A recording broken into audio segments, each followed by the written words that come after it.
Up in the Dumbo, smoking a gumbo. Few blocks before green, yet up in the jungle, coconut bundles. It's history in the making. I'm popping like fish to the grease and the bacon. My bitch is Jamaican. United we stand, dividing these bands. They hide in their hands. I'm riding in vans, slide through your land. Hopping the sprinters, tore the underworld, popping the minter. Land of the turtles, I'm popping that splinter. Watching the snowfall, dropping the winter. Dodging the pitfalls, watching this bitch fall. And I still managed like Rich Paul. The paper was calling, I had to go switch calls. I spoke to my twin, I told my young boys I'd never be broken again. Invoking the gins, spitting the spirits, I'm soaking the gin. Your man's in the woods, we smoking on him. Fuck do you mean? We up and squeeze, tuck it and leave, we leaving a stain. Fuck up for breeze, running the banks, causing a crash and feather the feds. Morris the fashion, horse will smash. Ayy. Up in the Dumbo, smoking a gumbo. Few blocks before green, yet up in the jungle, coconut bundles. It's history in the making. I'm popping like fish to the grease and the bacon. My bitch is Jamaican. United we stand, dividing these bands. They hide in their hands. I'm riding in vans, slide through your land. Hopping the sprinters, tore the underworld, popping the minter. Land of the turtles, I'm popping that splinter. Watching the snowfall, dropping the winter. Dodging the pitfalls, watching this bitch fall. And I still managed like Rich Paul. The paper was calling, I had to go switch calls. I spoke to my twin, I told my young boys I'd never be broken again. Invoking the gins, spitting the spirits, I'm soaking the gin. Your man's in the woods, we smoking on him. Fuck do you mean? We up and squeeze, tuck it and leave, we leaving a stain. Fuck up for breeze, running the banks, causing a crash and feather the feds. Morris the fashion, horse was smashing, kicking the door. Waving for force, it was blasting. Mother the gassing, loving the passion. Eat on your food, the brother was fasting. The weapon that formed against me was me. Perfected the storm as Bentley receipts. Washing the benches, we rinse and repeat. Century of self, I'm centered on me. Red as the pillar, I'm pushing the piece. Higher the level, I'm pushing the keys. They going for 19. The summer is mine, I'm going for 19. Thunder and lightning flooded the bright lane. The hunger was biting, hunger was biting, biting.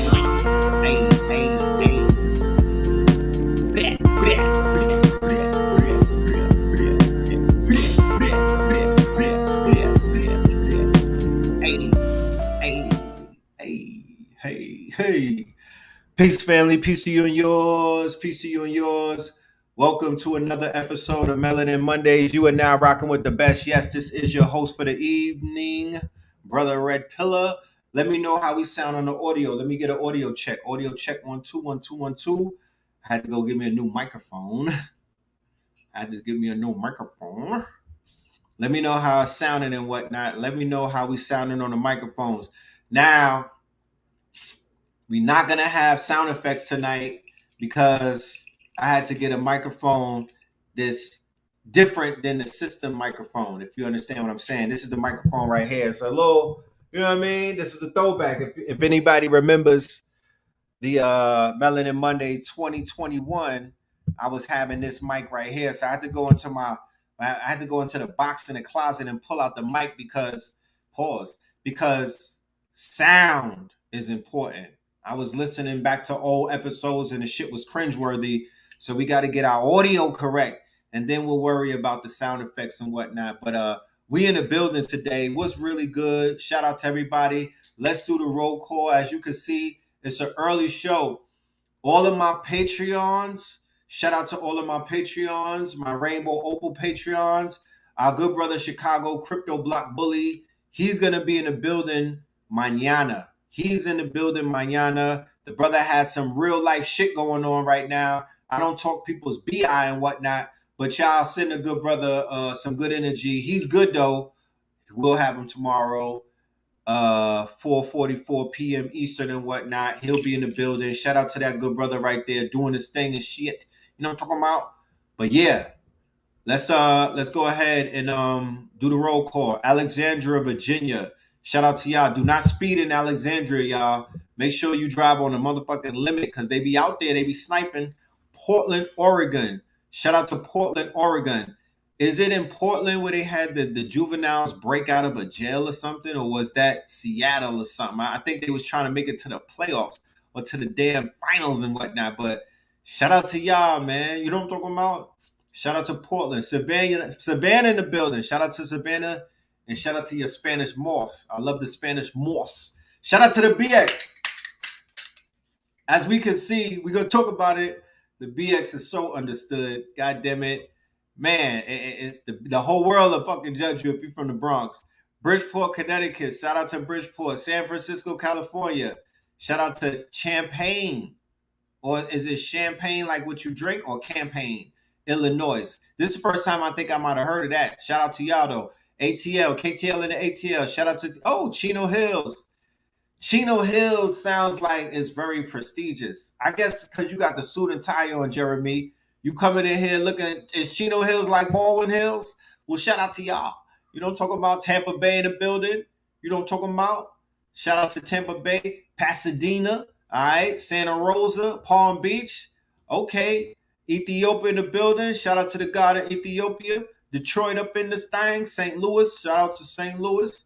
West Virginia. Bluefield, that is. How many of us are in Bluefield in West Virginia? Because, I be hearing things about West Virginia. Talk black to me. Mableton, Georgia. Shout out to Mableton. Providence, Rhode Island. I see you. B Moore's up in this thing. Yes, mine is early. You know what I'm talking about? It's never too early, but I'm here early. All right. The sun is still out. You know what I mean? We're doing an early show and whatnot. Shout out to y'all. All right, NC in the building. Shout out. NC is deep up in here, North Carolina. I see you, North Carolina. Kansas City, Missouri. All right. Kansas City, LA, Windsor Hills. So is Windsor Hills like Baldwin Hills? I'm just trying to figure things out. Okay, Champagne. You on a Champagne campaign. You know what I'm talking about? Yeah. They have a Champagne Day at ATL. Oh, really? Okay. Shout out to Champagne. I see y'all. I might have to visit there one day. That sounds like it's an interesting place. New Jersey in the building, North Carolina, Charlotte, Massachusetts up in this thing, Houston, hot Atlanta. It's hot outside. God damn it, the sun came out beaming. Big ups for the Mondem and the sister and them from across the pond them in the UK. I see you. Detroit 313 stand up. Philly in this thing. Fort Lauderdale up in this thing. NC is up. Hammond, Louisiana. Louisiana's up in this thing. You know what I'm talking about? Portland. All right, you just got off for work. So did I. Shout out to Portland. I was in here doing my work. I just got off. Cleveland. All right, shout out to Cleveland. Shout out to Florida. I see y'all. Y'all are in the building. We'll let more people file in. You know what I'm saying? Get themselves together. Hopefully, I could guide you on the way back home on your commute and whatnot, and not make you crash and whatnot. Hopefully I won't trigger y'all tonight, but we might get into some trigger happy shit. You know what I'm talking about? Florida, I already shouted y'all out. New Orleans, all right. Shout out to New Orleans. The tour is coming up in New Orleans. It's gonna be lit. Windsor Hills, View Park, and Baldwin Hills are blocks apart, right next to each other. They make up Black Beverly Hills. Yeah, but ain't the jungle down the block from y'all? Make it make sense, right? I went to Baldwin Hills. I went around the corner. They was like, "You're not in Baldwin Hills no more." I'm like, damn, BT was deceiving us. I thought that was a whole neighborhood. It's literally a block. But no judgment, because in Harlem we have something called Strivers Row, where all of the rich black folk live, and that's a block. That's not even 2 blocks. It's just a block. Yeah, definitely by the dip. You know what I mean? By the dip. I think I told y'all to buy Apple stocks, and that Apple is going crazy. They just released their quote unquote virtual reality glasses. That's why I'm back in the metaverse, because everybody that was talking shit about the metaverse, you're gonna have to swallow that. Pause, because the metaverse is coming back. You know what I mean? And Apple is going to dictate how it comes back, because they just released a game changer, something equivalent to I won't say the iPhone, but this is one of their most major technological advanced releases, and that was the Apple headset. I think it's called a Vision something, right? Correct me if I don't have the title correct, but the shit looks crazy, and it's $3,500. So guess who's gonna be dancing tonight at Magic Mike's? Your boy in them, yeah. You know what I'm talking about? Your boy in them. the mega stocks, Meta is going up. Talk black to me. Meta going up. Let me find out. Let me find out. Let me find out. Yeah, that ball went. Prince Harry got snagged by that ball in the hills. You know what I'm saying? That ball in the hills. Yeah, but it's definitely coming back. They got virtual reality, spatial reality, augmented reality. It's about to be a very interesting summer right there. You know, see people really tapping in. So shout out to all of my AI enthusiasts. 40 AIs in the mule. If you know what's right, you're gonna tap in and get your you need to get that course. That course will be delivered very. Oh yes, Meta is going up like a Tuesday. Damn, I wish I would have known that. That shit was in a toilet for a moment. Meta's going up, huh? Yeah, so you know, I'm not a stock expert. That's not my forte and whatnot. That's not what I do. I'm not the master investor. I'm not fucking EYL. I won't even get up here and try to give y'all financial advice and whatnot. However, if that's something that y'all think that we are in that time to start having that conversation, because you know it's all about timing and whatnot. The metaverse or the stock market conversation, that shit wasn't sexy for the first 2 quarters of 2023. Everybody was really focusing on AI. But I've said it before that when AI marries Web3, they're gonna birth Web4 and everything is going up from there. It's going up from there. It's actually going up with I'm gonna do a little more research into the Apple product when I get off of this and whatnot. But it's actually going up from this day forth. You know what I mean? Mixed reality market spaces is next. So there's gonna come a day and a time where I'll be doing Melanin Mondays in a space where instead of doing a shout out, I could walk by each one of them and give you a high five. You know what I mean? You might even have where you from on your forehead. You know what I'm saying? You might be like, you know, it might be different segments. I might walk across the map. You feel me? And you'll be in Texas and I'll be, I'm gonna jump in Texas and I'll be right in Texas with you. Then I could jump into the Carolinas. It's about to go crazy. It's a little sci-fi shit going on right now. Where my blurs at? Where my blurs at? Where my blurs at? You know what I'm talking about? Where my blurs at? You know what I mean? I know y'all out there. But I do feel like it is a good opportune time to have a conversation, right? From a professional. You know, I have to go into my network and bring forth a professional to have this conversation because we've spoken about investing in precious metals, right? Then we went into cryptocurrency with Chicago Block Bully. And now I think it is advantageous for those of us, especially the investors amongst us, to entertain the quote unquote stock market. Okay? The stock market. Because honestly, if anybody put anything on Apple on Friday, you already see you already seen that shit went crazy. When they announced their product, their stocks went Hamilton. The same way with Nvidia. You know? The same way with NVIDIA. Yeah, you'll be able to see everyone watching your lives exactly like the WWE had the virtual audience during the pandemic. If I'm correct, did the NBA, did the bubble have a virtual audience as well? I wasn't necessarily watching it, but I do think that the NBA also had a bubble. I know that Wendy Williams had it. Shout out to you. I know that Wendy Williams had it where you could see the audience. It was like their faces were in they were in virtual. So that's what the Apple virtual reality headset is going to deliver us. And I'm kind of excited about that. You know, I'm not one that necessarily runs away from technology. I'm a 70s baby.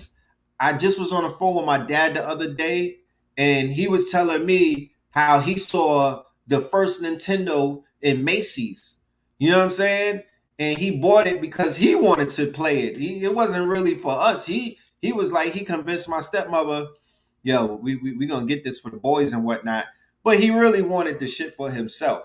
You know what I'm talking about? So I come from an era where my first my first forte in technology, like what I consider to be big technology, was fucking Gyromite and Duck Hunt. Pardon me, the sun is out. I gotta scale back on the profanity. I'm aware of that, right? It's not nighttime. It's not a midnight show, so I'm gonna be respectful because I know that, you know, there's some little ones listening. You know what I'm saying? And I don't want y'all to be potty mouth like me and whatnot.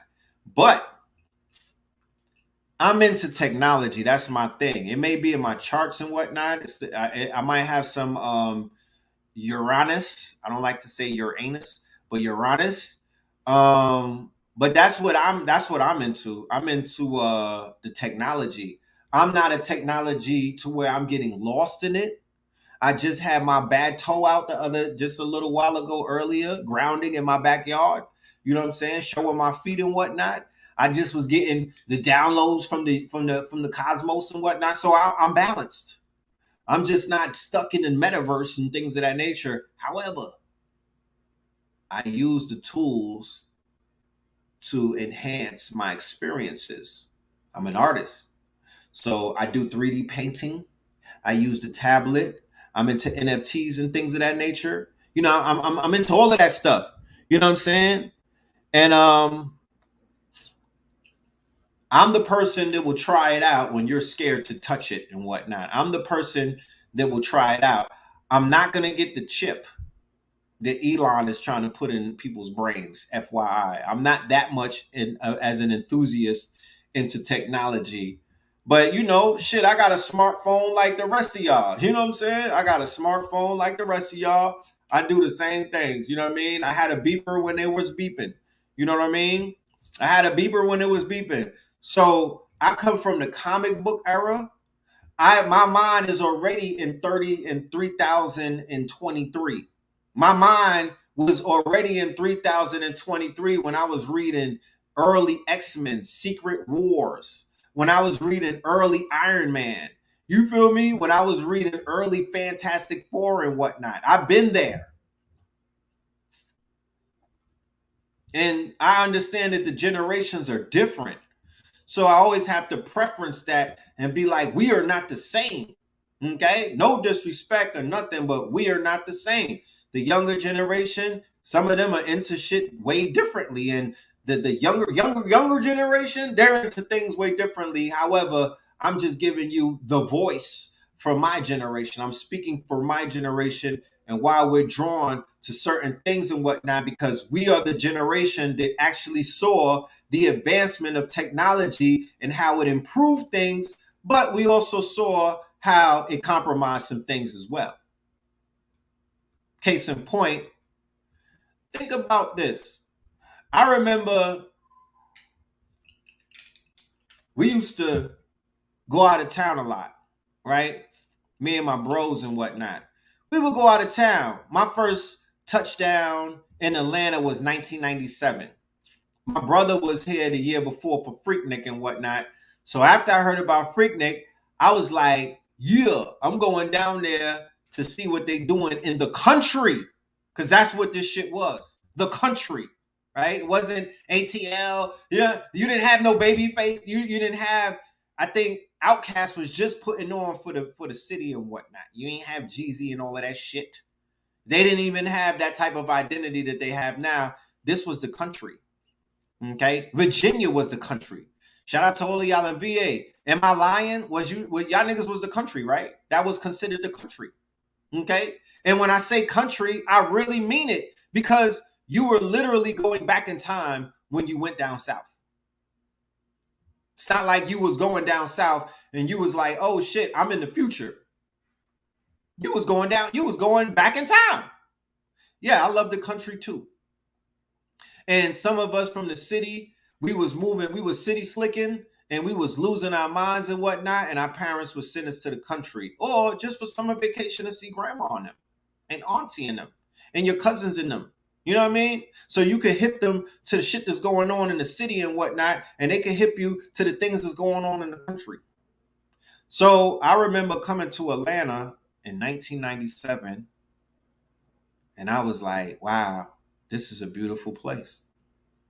It's peaceful, it's calm. You know what I mean?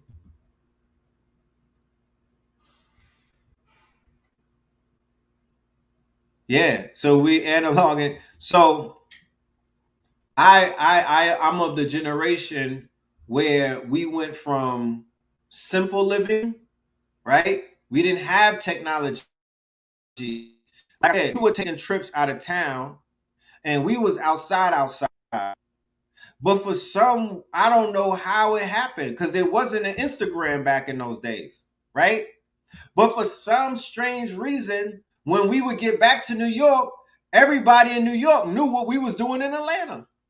Yo, I saw you was dipping, you was dripping, son. You was matching the blue Gucci with the hard bottoms, and I be like, damn, I didn't send a postcard to New York. You know what I'm talking about? I don't recall sending a kite to you, nigga. How did y'all know what I was wearing? They knew about the shorties that you was frolicking with. Yo, son, you was out there in Freaknik.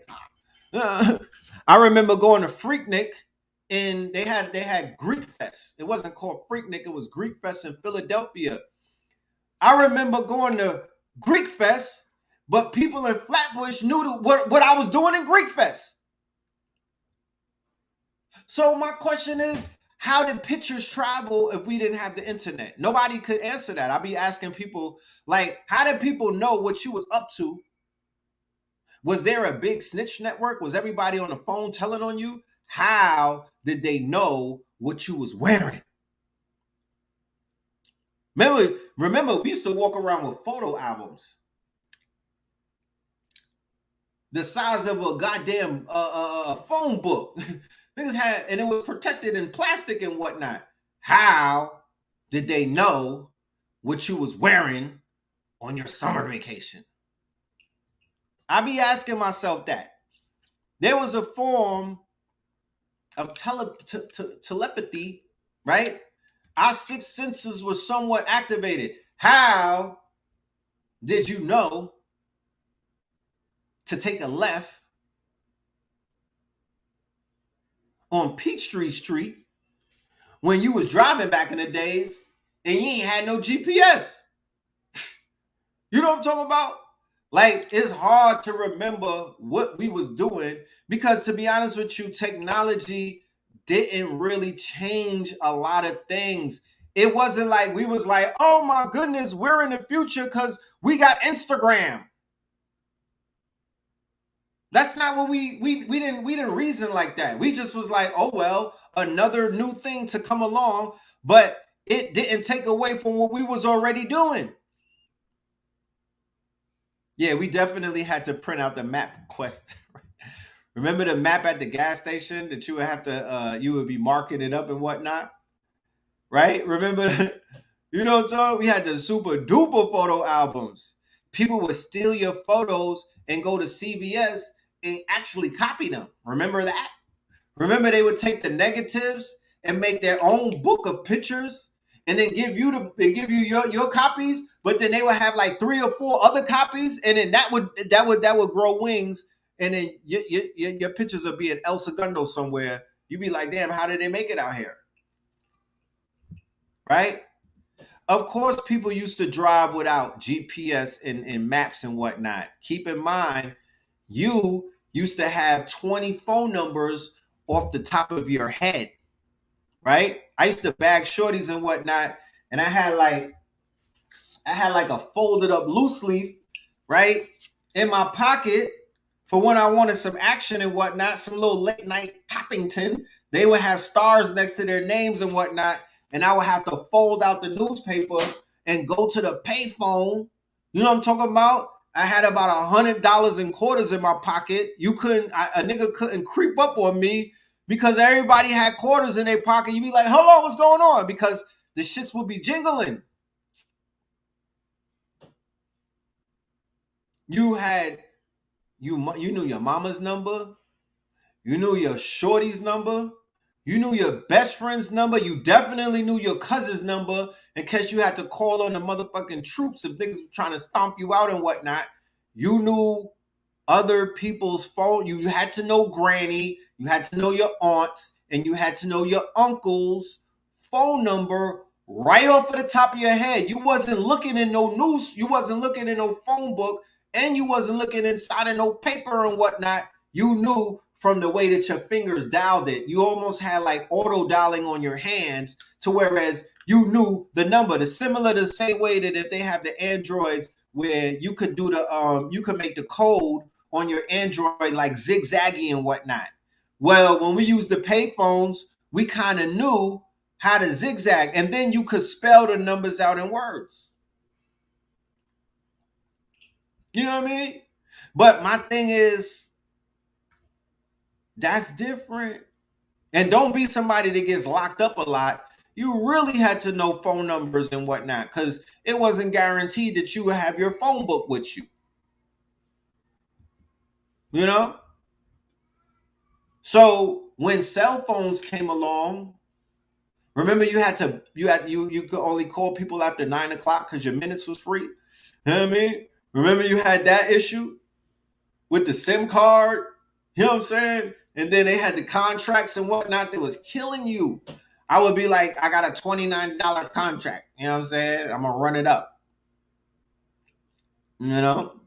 You memorize the tones of the numbers. We don't even realize how tapped in we actually was before technology kind of like, was like, I got this from here. You feel me? So not just that, you had people who knew how to ride from state to state and they would do it straight off of instinct or for muscle memory. They didn't need a map. I mean, some people needed a map, but everybody wasn't on a highway looking at a map. You know what I mean? That's why shotgun was more important back then than it is now because shotgun had the map. Yo, where's the turn? We going to Jones Beach. What's the exit? You know what I mean? You had to pull out this long ass map that looked like the blueprint for the Pentagon. It looked like the blueprint for Rick Ross' house. You know what I'm talking about for fucking Freedom Land. And you had to determine off of little dots and whatnot where the hell you was going. Yeah, that's real interesting. Yeah, remember the R&B on the voicemail. Niggas had Bow Wow, kiss me through the phone. Remember the ringtones? Yeah, MSN before MySpace.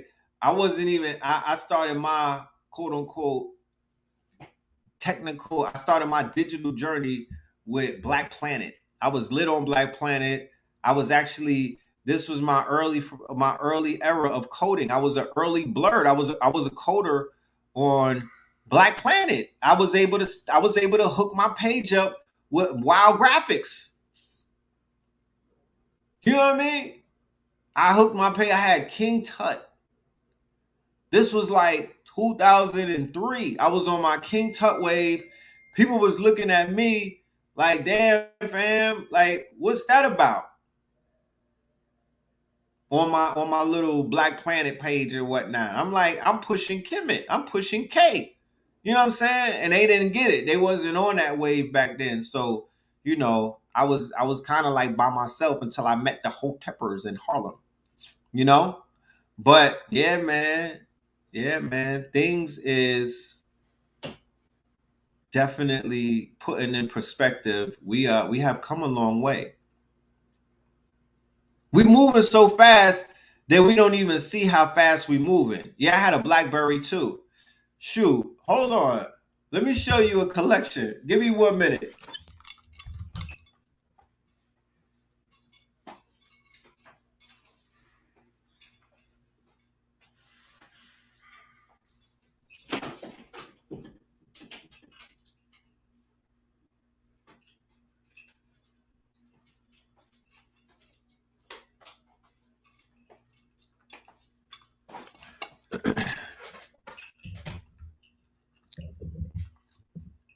This is for my museum. Look, the struggle is real. I came a long way. These is all Androids. The struggle is real, bro. These is all Androids, but they got some dope lyrics stuck in them somewhere. I got some good notes and whatnot, and a few nudes and whatnot that I gotta hold on to. But this is a museum right here. This look how small this was. You know what I'm saying? This was a Motorola. My son used to laugh at me, and I used to be like, "What the hell you laughing at?" You know what I'm saying? I'm lit with these Androids. I didn't even know the power of the iPhone. You know what I mean? I'm a late bloomer. You feel me? But I got a collection of old phones. Don't even let me bring out the flip phones or the Blackberries. Oh, he said the yellow and black Nextel, the big Chirpington. That one right there, that was a classic. You know what I'm saying? That was a classic. Yo, my BlackBerry is so beat up, it don't make no sense. The scroll on the side is gone. The Blackberries look like my shit just deteriorates like a fossil though. You see how these phones sticking together is holding on. The BlackBerry it's just disintegrating on its own. Hello Moto. That's exactly what I had a moto, man. The struggle was real. Y'all playing early days of consciousness. Y'all think, you know what I mean? It was nothing like this shit is today. Y'all, like I say, y'all have it easy. Y'all have no idea what the struggle. You talk about poor righteous teacher, my nigga. Bro, the shit they had us going through when we first jumped out the porch, it's not a joke. It is not a joke. You know what I mean? It is not a joke. I don't even think that the newer generation even appreciates where they at, where you could run up 100 bands and whatnot just off of one sitting. Just over one sitting. $100 back then was a little something. We've come a long way, yo. We need to understand and recognize that. Mine has come a long way. Free nights and weekends was lit. And you had the shorties that like to talk a lot. Remember when they called your house and they had to, and your pops or your moms answered and they had to ask to speak to you? And then you might have the nosy moms who'll be on the other line and she just be listening. I remember all of that. It was a struggle, bro. It was a struggle. You know what I'm saying? It was a struggle. Hit me after 9. That's right. But then it's like hit me after 9. But those after 9 phone calls was getting spied on because that was that heat right there. Because, theoretically, your parents was like, yeah, whoever this nigga's talking to after 9, you know what I'm saying? We need to see what they talking about.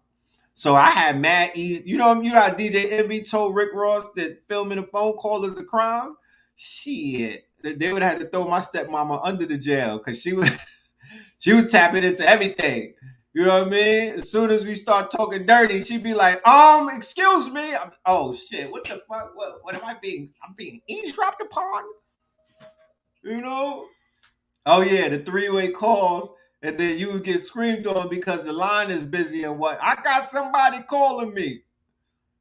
You need to get off that phone. I just got on. It's only 5 minutes. Can I warm up? You know what I'm talking about? I'm talking to Shorty that I bagged in the hallway earlier. Can I live? She was in my locker. What are we talking about? Yeah, they was all, you know what I mean? Cock block. Nobody is giving their parents the football jersey for being the biggest cock blocker. They was baller blocking like a mother. I know parents these days we don't got it that bad. We not baller blocking our little ones, bro. We not baller blocking our little ones. Mine's parents in the 80s and man, we had it bad, bro. You know what I'm talking about? We had it bad, bro. You know what I mean? We had it bad. They was not trying to see us score one for the team.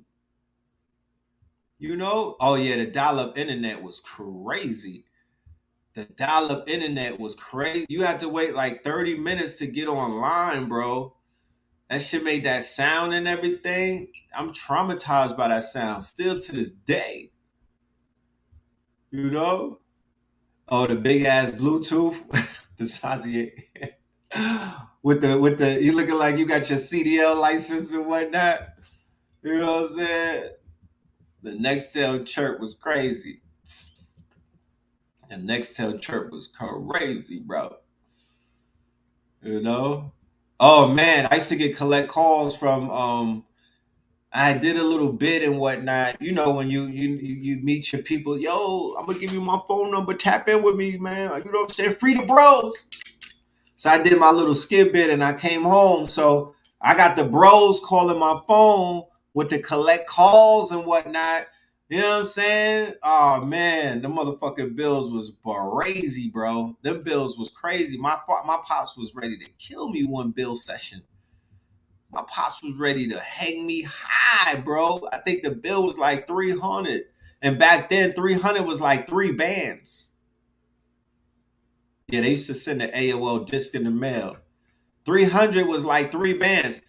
Remember them chirps where people be all loud and whatnot? Hit me on the chirp. Niggas be all, yo, what you doing, son? He'd say some pause-worthy shit, mad loud, and you in public, like, oh, pause. Like, what do you mean? What are you talking about? Yeah, I wasn't big on the chirps. I wasn't big on the chirps, man. You know. So we went from all of that to where we at right now with the quote-unquote Apple headset. I don't work for Apple. These niggas don't pay me and whatnot. But I'm gonna go ahead and show what they got because, you know, I think that this is gonna be a big part of some things moving forward and whatnot. And as you know, I'm Mr. AI, so you know, I'm sure we're gonna be tapping into this new technology. And me personally, you know, I might want to get on top of it. Pause. You know what I mean? Or get ahead of it. You know? So here is the Vision Pro. What does this shit look like? It looks like I like the look of it. It's giving goggles, you know what I'm saying? It's giving heavy goggles. You know, it's giving Will I Am with the goggles. It's giving it looked like some futuristic shit that people be drawing and whatnot. Matter of fact, hold on, let me show you this. Let me show you this.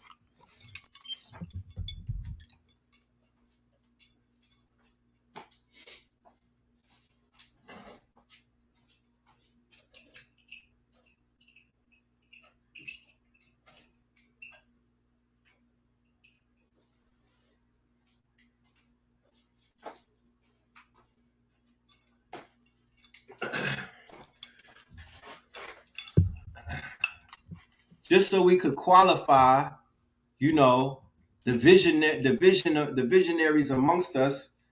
I drew this. Hold on. Let me take this background off. I drew this artwork literally like, you see his goggles? You see the goggles, right? Now, they're not just the goggles that he got on his face and whatnot. I have an actual description in the art book. Like, this is a collage of different artwork come together and whatnot. But I actually have a whole rundown about what those goggles do and what they don't do. You feel me? I drew that shit many moons ago. I think I drew this like 2003 or something. 03, 04. I'm gonna have to look at my art book for further proof. But I was going in, I already had those goggles. You know how niggas be like, I did that already. I'm not saying that I did that already, but I have envisioned some shit. I've envisioned some of these. I had this vision a long time ago. You know what I mean? So check this out.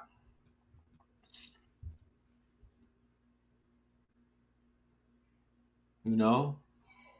So it's called spatial computing, right? He put the goggles on and then boom, your screen comes up like how your screen on your iPhone is there, right? So it's going to come up right in front of you. It's called spatial computing, whereas it looks like it's in front of you. Okay? It blends digital content with your physical space, right? Check that out. Apple Vision Pro seamlessly blends digital content with your physical space.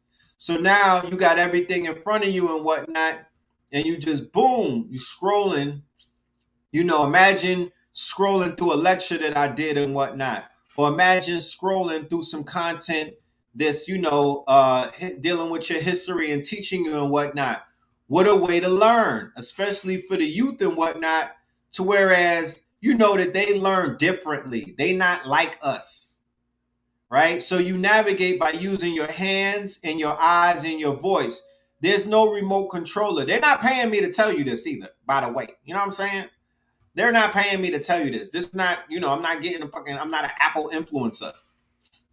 So you could do the things that you love in ways never possible before. Hint, hint. Right? Check this out. So yeah, you could basically tap in and watch movies, and it will make you immersed in the movies and whatnot. It will make you immersed in the movies. Let's watch the film.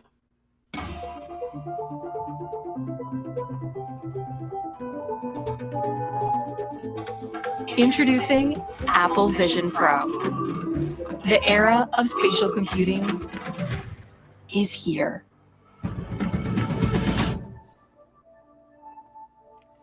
It's kind of fire. When you put on Apple Vision Pro, you see your world and everything in it. Your favorite apps live right in front of you, but now they're in your space. This is Vision OS, Apple's first ever spatial operating system. It's familiar, yet groundbreaking. You navigate with your eyes. Simply tap to select, flick to scroll, and use your voice to dictate. It's like magic. You said magic, right? Apps have dimension, react to light, and cast shadows. Even though these spatial experiences are happening inside Vision Pro, it looks, sounds, and feels like they are physically there. Foundational to Apple Vision Pro is that you're not isolated from other people. When someone else is in the room, you can see them, and they can see you. It's killing the Oculus from Facebook, by the way. It's basically bodying. Throw your Oculus away. That shit is a dinosaur relic at this point. Bombs. Because you're not limited by a display, apps live in your space. Your photos can be life-size, or any size. So your living room becomes a gallery. And panoramas wrap around you as if you're right where you took them. Apple Vision Pro is Apple's first ever 3D camera. It's a 3D camera. You can capture photos and videos with remarkable depth and relive a memory as if you're right back in the exact moment. Hey, Dad! Whew. Experiences on Vision Pro can also expand in 3 dimensions, Whew. filling the entirety of your space. Straight Minority Report. Like in the Mindfulness app, where you can create a moment of calm.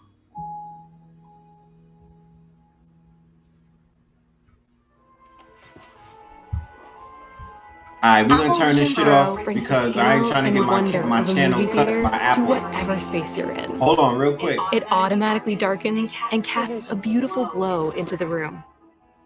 And you can make the screen as big as you want. Spatial audio. Oh, no, I'm launching my OnlyFans tonight then, man. Fuck it. I'm going in. Ha! I'm launching my OnlyFans. You know. Ha! Ha! Ha! Now, you know my scorpion brain is taking over. Yeah. My monkey brain is overriding my higher self right now. Yeah. My lizard brain is talking. Yeah, you know what that's about to do. It's $3,500. Keep in mind that Apple is a luxury brand, right? Translation, yeah, nigga, get your weight up. Apple is a luxury brand, and that's going to be the new iPhone, right? We live in a world where a lot of things could be counterfeited, right? So wearing drip or wearing designer or wearing certain type of sneakers and whatnot, they are no, not purchase Apple stocks today. I told y'all last week to purchase them. It's too late. But it's gonna go up. But I told y'all last week, I'm like, yo, they about to have an event on Monday. I was on Instagram posting it, and I said it on I think it was third off Thursdays and whatnot. Right? I was like, look, get you some, if you want to do a quick flip, go get you some Apple stocks. They about to break the bank. They about to go in, and their stocks is the highest it's ever been today. And it's going to keep going up. So people are like, oh, we're in the third dimension and we're now in the fourth dimension because, I'm having astral traveling, and that's what Sister Mara said. And, that's what Phil Valentine and all of them have said, that we're in these new dimensions. Yeah. Well, guess what? Last time I checked, you're able to gauge, right? Society is able to gauge itself through technology. Case in point, like I just brought up earlier, the era of beepers is an era. The era of the cord, the phones with the cord, it's an era. So when you think of that time, you could automatically place yourself through a timeline. You all was watching color TV.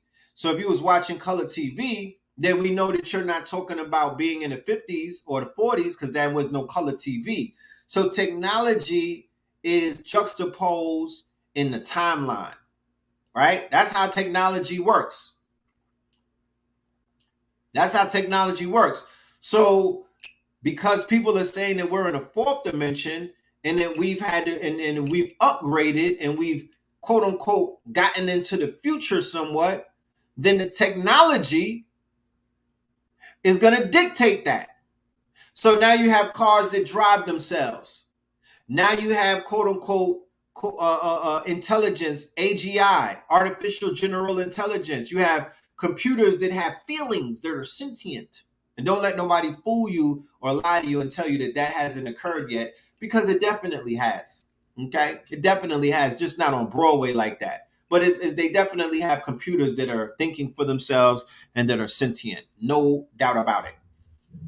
Now you have this headset, okay, that Apple just released, that is the top. Remember what Apple is. We're not talking about, oh, this is some shit that Samsung just dropped. No, we're talking about Apple computers, the #1 luxury brand in the world.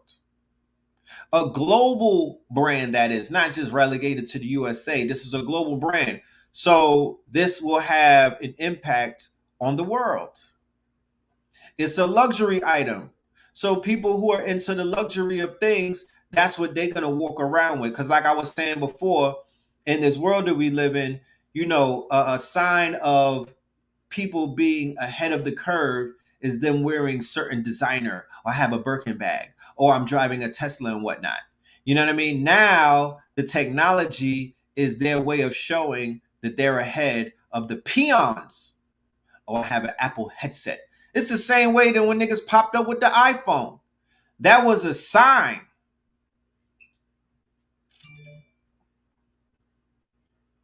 of them being ahead. It was a status symbol in school. That's why your child presses you for the iPhone and not the damn Samsung. Because it's a luxury item from a luxury brand. That's why they want earpods or AirPods. Okay? It's all status. So this is part of that toolbox and whatnot, because I don't know how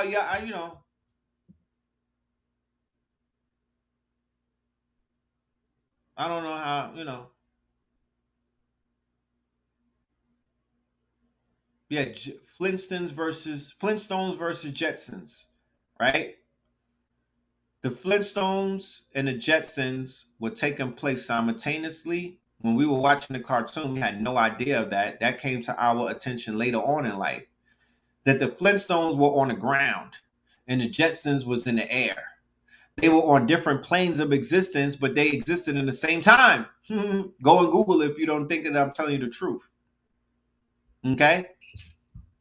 Right. The iPhone is to them what J's and Nikes meant to us and more. That's right. Because you could copy Jordans. You could counterfeit Jordans. So it put a slight on the solid luxury stamp that wearing a pair of Jordans would. That's why people shifted to like Dior sneakers, and those still could be counterfeit, but you can't counterfeit the iPhone. You can't counterfeit the iPad, right? And now with these glasses, you can't counterfeit that. So that's the new quote unquote luxury items, $3,500. Even though Samsung's is better. Yeah, who cares about their camera? It's not considered luxury. It's not considered luxury. Okay? So when you see this quote unquote headset and what they're doing, then how, Sway, would somebody even fix their lips to say that humans will not take the microchip that Elon Musk is delivering? Come on, fam. You could tell that to somebody else. You're not going to get over. The children are going to take the chip. The new this for the new generation. The old heads is probably watching this and discuss like, oh, the horror of the audacity of these people. No, nigga, this is not for you. This is not wetting your palate because it's not for you. This is aimed at the younger generation, right? Which that's a market that they always have been pitching to over the last, since 2012, the demographics of 17-year-olds to 25-year-olds were the desired demographics that all of the basic big brands were marketing to, right? They're not marketing to you. They don't care about you. You know what I'm saying? You're not a factor in their quote unquote bottom line like that. Their analytics and their quote unquote target audience based off of the metadata is 17 to 35. They have a whole name for them and everything. They have a whole category for them. They are being marketed to take the chip, right? The brain implant. So imagine if this goggles is doing what it's doing by wearing the goggles. But imagine if you could do all of that with an implant right in your brain that you don't even have to feel and whatnot. It'll just be something that they put in the same way that they'll put in a root canal or the same way that they'll put on something, when you go to a medical procedure, and either they'll do it while you're awake or they'll put you to sleep real quick and then they'll enhance you and upgrade you. As we brought up in the last show, the augmentation of the human body, right? The augmentation of the human body, more importantly, the BBL, right, is the second highest mortality rate in the world, right? Blood clots to your brain. They said that the BBLs have the second highest mortality rate in surgery. What does that mean, Red? What that means is there's more people dying from taking the fat of their stomach and putting it in their derriere, okay? Right? The Brazilian butt lift. Where did this come from? It came from the Brazilian porn. Okay? That's what the appeal came from. Ain't nobody was talking about Brazilian butts until Brazilian butts 1, 2, 3, 4, 5, 6, 7, 8, 9, 10, and 11 came out. That's when they start talking about Brazilian butts. So then the women, because they didn't want to earn it, they went and got the augmentation, right? So these rappers,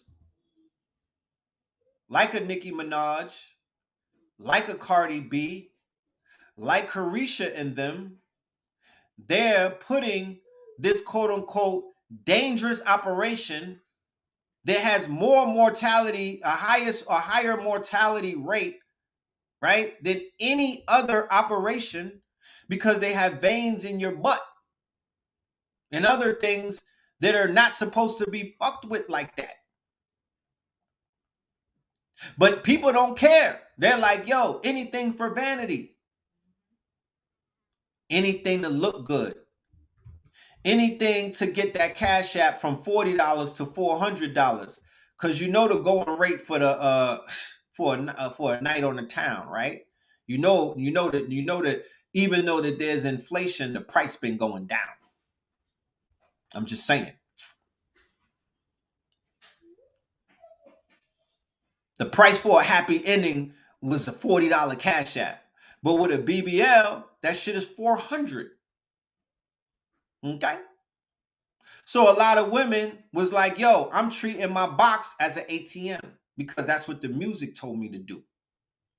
And they going to get these operations in mass. And a lot of them are not coming back. They leaving them stiff on the tables in Brazil. They leaving them stiff on the tables in Dominican Republic. They leaving them stiff on the tables in Miami. And it still hurts my heart to this day that young lady was not able to go home to her 3 children in Atlanta. And when I look at her pictures, I'm like, what did you need a mommy makeover for, Jackie O? Why? Who convinced you of that? Who in your clique told you that you're supposed to go and do that? That shit bothered me.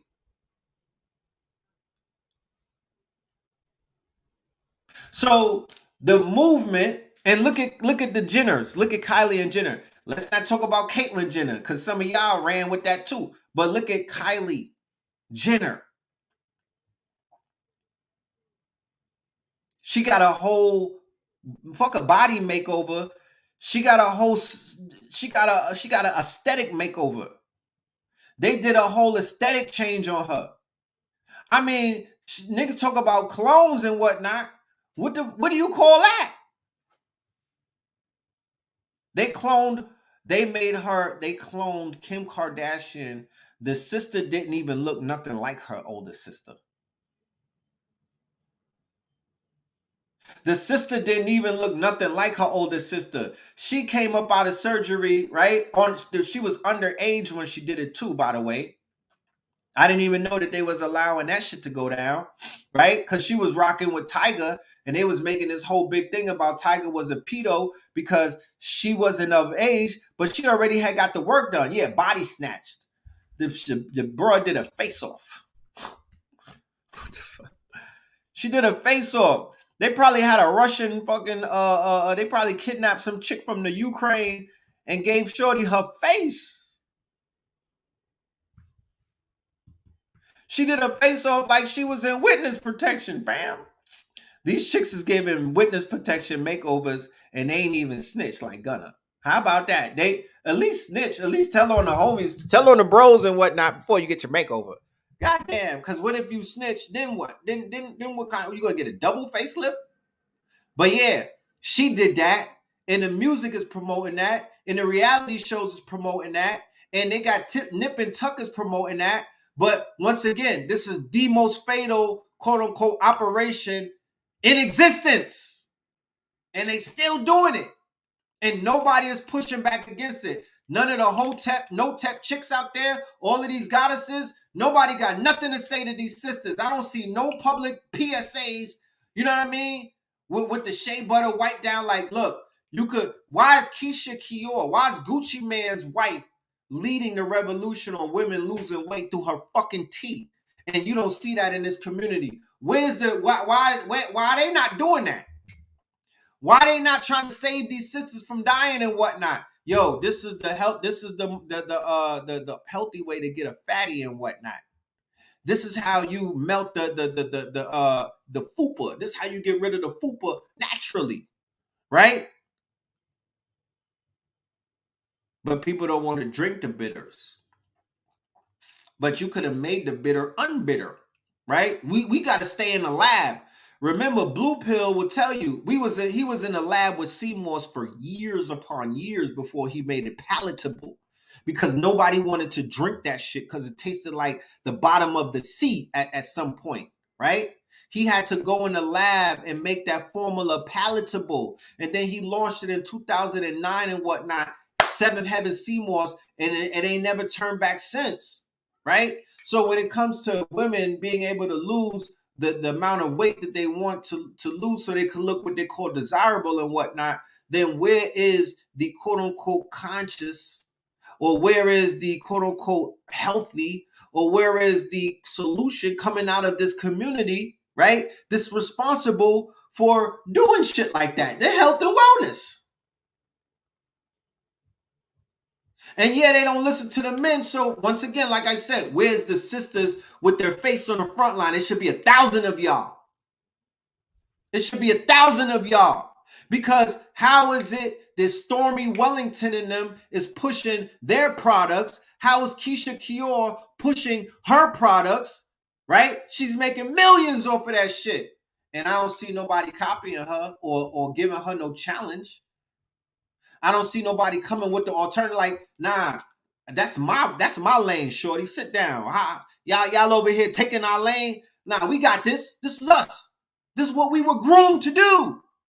They ain't nowhere to be found. They ain't nowhere to be found. They not in the front line like these women's are. And once again, like I said, this is body dysmorphia, and these women are dying on the tables, bro. And if they're not dying, they're coming back with botched jobs and whatnot, where the shit you gotta get, you know what I mean? The tires is catching flats. The tires are catching flats.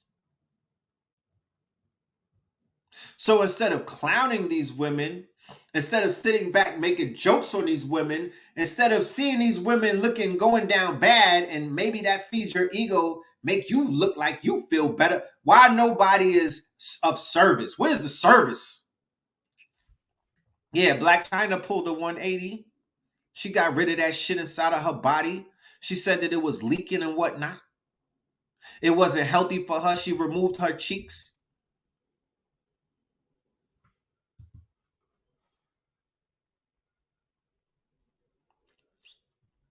Nah, I don't want to hear all of that. How hard-headed. Why you watching me then? Because if that's the case, then you disrespecting me, because I don't give a fuck about hard-headed. I'm out there. I put my face out there. I put my body out there. I put my energy out there. It's time to start taking my energy back then, if that's the case, because I don't give a fuck about hard-headed. I break through the hard heads. I break through them hard heads. I get my shit across. You niggas can't stand next to these killers. I'm standing next to killers.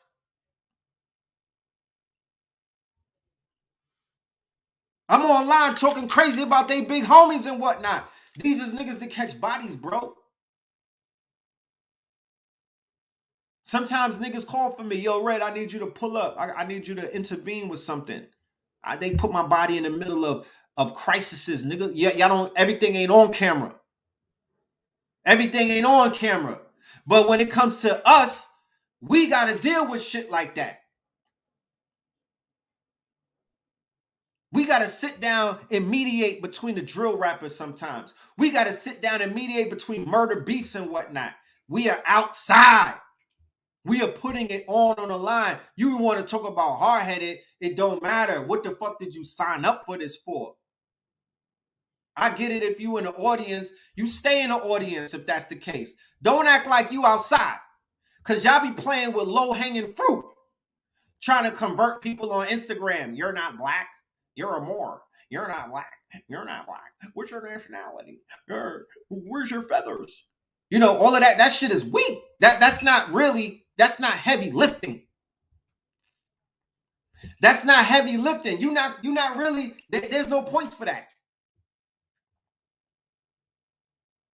You running up on people that was already in the hallway. They already walked through the door. You running up on them, aggravating them.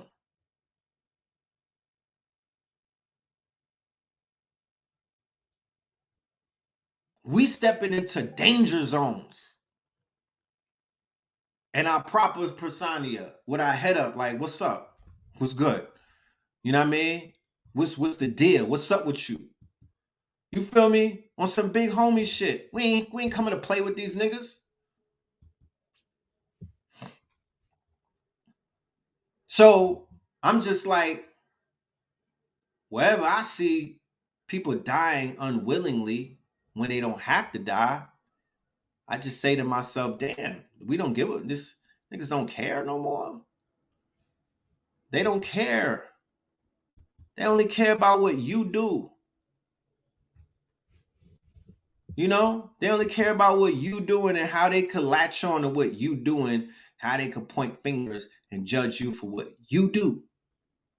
But when it comes to really working and whatnot, I see more women turning into thoughts than actually turning the thoughts into goddesses. How about that? They're conforming more to the thottery than them saying, nah, take that shit off and level up, sis. You know what I mean? I'm gonna help you through your trauma. I'm gonna help you through your pain. Shout out to Queen of Four. She does a very good job with her Sacred Women program that she's been doing for eons, probably since I was born and whatnot.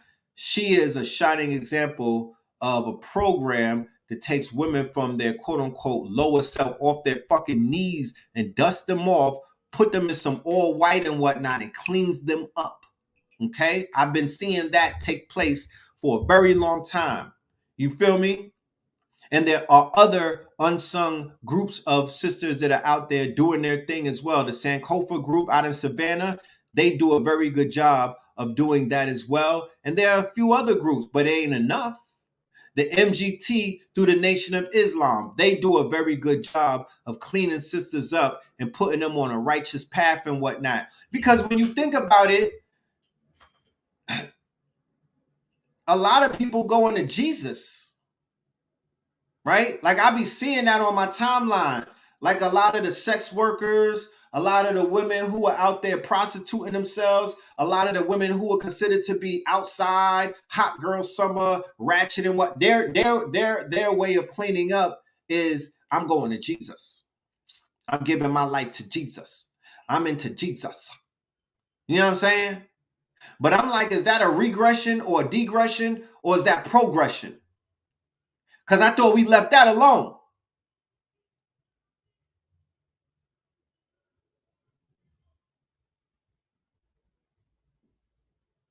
Because now Jesus is Christ, right? No, it is what it is. You people got to get it where they could get it to. They got to get it how they live. They got to get it how they live.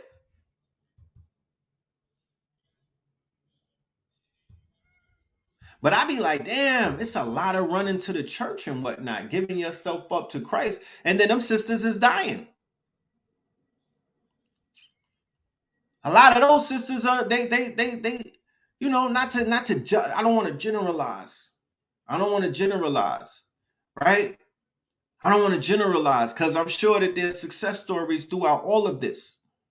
I don't want to generalize because, you know, that's not responsible. So I'm not going to generalize in a sense.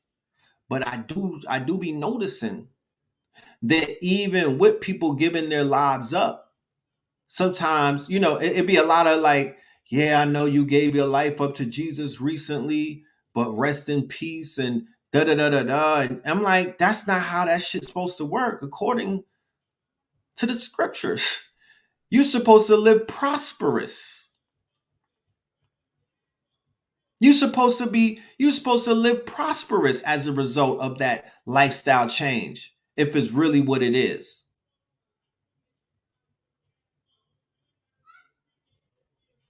Yeah, say can't fake it to make it. You know what I mean? Sometimes because 7 universal years, Lord Strahan said a lot of people will be going back to religion this year. They are going back to religion heavy. And I would say that I could understand if you was outside, if you go outside for, let's just go outside for Friday to Sunday and just stay outside. Don't even go inside. Just stay outside and pay attention to what the hell is going on outside. Go to all of the most lower frequency, you know, go to the barbecues, go and check shit out, and you'll be like, yo, I'm ready to give my shit up to Christ or somebody else. I'm ready to find some type of quote unquote, you know, alternative. Because they're being chased into the church. They're not running to the church. They're being chased to the church. Somebody, some type of entity, some type of quote unquote spirit is chasing them down into the church. That's what's taking place. They're being chased into the church unwillingly sometimes. Like they like, I ain't even want to really come up in this bitch, but shit is real in the field right now. And they being chased into the church. That's how real it is outside right now. That's how dysfunctional outside really is, bro. So I would say, man, there needs to be a lot more intervention on behalf of the people that's out here taking big L's and losing it. You know, I want to do a quick follow-up. You said God protects. That's what's up. I want to do a quick follow-up, right, to a conversation that we was having on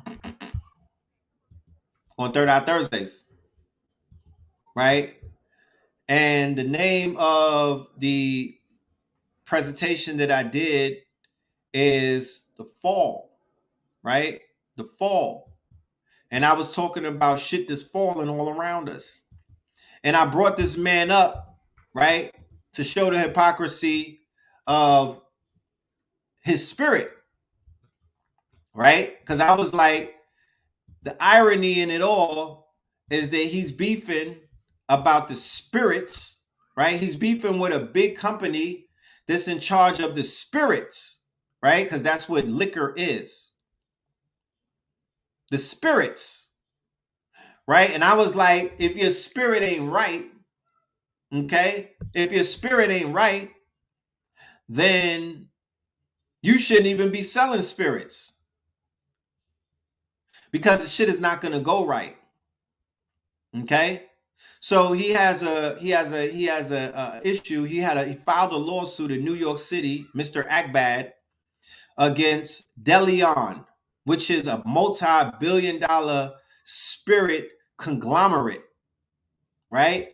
This spirit conglomerate is quote unquote Gerald. That's tomorrow. That's tomorrow, 4:44 p.m. His spirit, the quote unquote Diego, the company, the conglomerate, they are in charge of Casamigos. How many of y'all drink Casamigos? Don Julio. How many of y'all drink Don Julio? Once again, this is Planet Fitness. No judgment over here. Okay. We'll talk about the pros and cons of shit like that, but I'm not here to judge y'all. Feel free to be yourself. Be truthful. Because you're only lying to yourself. I don't give a... It don't matter if you lie to me. You just got to look at yourself in the mirror and be like, why did I lie to Red Pill? You know what I mean? When he told me, just be truthful. Because I don't give a fuck. You know? It's on you. It's not on me. If you're not comfortable enough in yourself, in your skin, to whereas you could be honest and be like, yeah, I take that shit down every other night. You know what I mean? Yeah, I knock that down on the weekends and whatnot. That's, yeah, I've tasted Casamigos. You know, don't feel ashamed. Nobody's here to judge you. I'm not giving out lashes, niggas. Okay? Me personally, I'm not a big drinker. But I'll knock one back. If somebody's like, let's take a shot, I'm gonna knock it back. If I'm in the studio and whatnot, and they like, yo, pour up and whatnot. We went to the studio. I bought a bottle of what's that? Rosé champagne. I popped a bottle in the studio and I drank it up. You know what I mean? I don't have no problem with that. I'm an adult. You ain't gonna find Red Pill pissy drunk and whatnot out here giving out drunk texting somebody and shit like that. I ain't gonna be on live all sloppy slurring my words. I've seen people on live slurring their words, claiming to be a teacher. Now I don't take it there. And I'm not a big proponent of sloppy drunkenness. You know, I've said it before that, you know, liquor or the spirits, when it's abused, that could be worse than, people being on hard drugs, man. You know what I'm saying? So here it goes. The irony and everything is this weekend, his firstborn, Justin, the nigga whose name he named a restaurant after, right? His firstborn with Misa Hilton, right? Misa Hilton is the quote unquote, that's the lady in the in Juicy video, in the Juicy video with the blonde hair and whatnot. Misa was considered to be one of the most desirable, sought after women in the industry, right? That quote unquote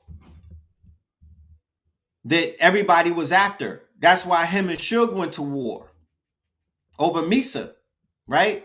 So they have a child together. She's a socialite.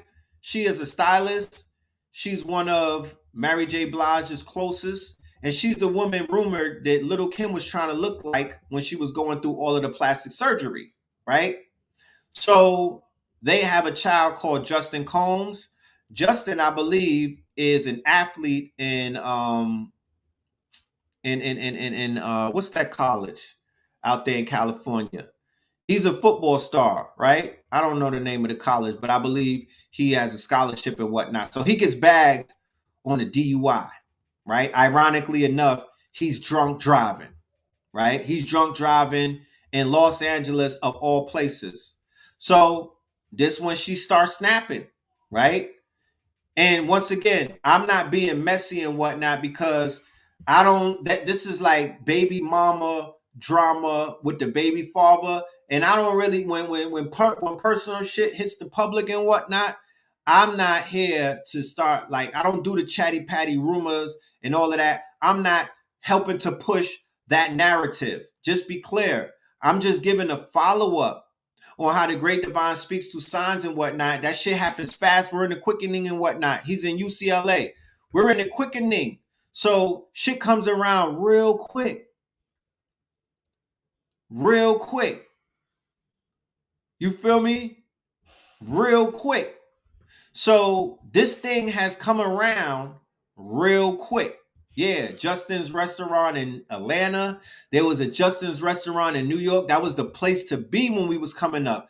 That was like Brooklyn Chop House in the 90s and whatnot. That was the place to be, was Justin's. You feel me? He said, I'm gossip every lie. He already graduated? Dope. Okay. So yeah, was he the one that was first with Shorty, Lori Harvey? Was that was his boo first? And then he shared him with his pops, right? Okay. So she says everyone has to sit around for years and act like there isn't anything wrong with you. This is where the buck stops for me, right? So, yeah, it's messy because it's the BM and everything. You know what I'm talking about? If anything ever happened to my son, God forbid, what is anyone going to say to me? We all know whose fault it would be, right? And then she said, how you go from one of the greatest to ever do it to making all your money off alcohol and suing a damn alcohol company. Sell something healthy that builds people up. I'm sick of it, not mine. Insert the bomb, right? So it's not super messy and whatnot. That's why I said the disclaimer, because if it was super messy, I'm not gonna get into it because I'm not into shit like that. However, she just echoed the sentiments that we basically had, that I echoed on the last show, where I was like, wait a minute. So you mean to tell me that you are a self-proclaimed billionaire, right? But you did that off of alcohol? You know what I'm saying? And that's something that you could brag about? Selling bottles of Ciroc and fucking Deleon, my nigga? You know what I mean? And then you talking about, and the only reason that I bring this up is because, yes, Jay-Z too as well. The only reason that I bring this up is because these are the poster childs of Black excellence. This is Brother Love, right? This is the guy that people are supposed to be looking up to emulate and whatnot. This is Black excellence. And we know that black excellence is a fucking farce. It doesn't even make sense. And I don't even know what it means, to be honest with you. But it's like, at what point does selling spirits to the people and you don't even own your brand? In the lawsuit, you mad at your plug. You sued your plug. Make it make sense. Where does that happen at? You sued the plug? These the people that put you on. These are your financiers. Okay? It's similar to the shit that was going on with Adidas and whatnot and Ye. However, we understood that, and then when we saw the agreement that Ye had with Adidas, he had a lot more control. He had a lot more say. He had a lot more creative quote unquote leeway than niggas like this, right? That he talked about. He was calling homie out. Revolt. You just the face of that. You don't own that shit. You're a partner, right? No disrespect, because partnerships are good. You really had niggas thinking that you owned not the Deleon brand, the what's the other one? Ciroc. You really had people thinking that was all you, fam. And that wasn't you. You was a worker. You was a worker. You was the help in a way. You was helping them sell a quote unquote liquor brand. That's what your role was. No disrespect. That's what your role was. You a worker. You helping to push things on your people. You feel me? You helping to push things on your people, bro. But you, at this point, don't even own anything. How, Sway? And they said that I'm not going to talk about this man's sexuality and whatnot. I'm not going to go there. But they said that, when in Rome.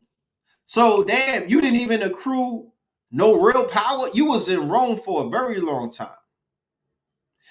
You in Rome for that long only to come out as a worker? Make it make sense. Make it make sense. You mean to tell me that these quote unquote black millionaires can't buy a vineyard? You mean to tell me that these quote unquote black billionaires can't buy a company, liquidate a company and buy it to completely own it? You mean to tell me that? And then in a lawsuit, he was beefing with his plug, because he was like, y'all not treating me the same way that y'all treating Casamigos. Casamigos ain't no hood gutter shit. Nigga, Ciroc is some hood. It's a graduated Cisco. Nigga, it's Cisco in the 13th grade. Are you serious? Nigga, it's on the Cisco chart. That's not no premium shit. You feel me? You can find Ciroc in Target. If your shit is in Target, bro, you doing something wrong. Where's the bombs? I turned them off. But anyway, you know what I'm saying.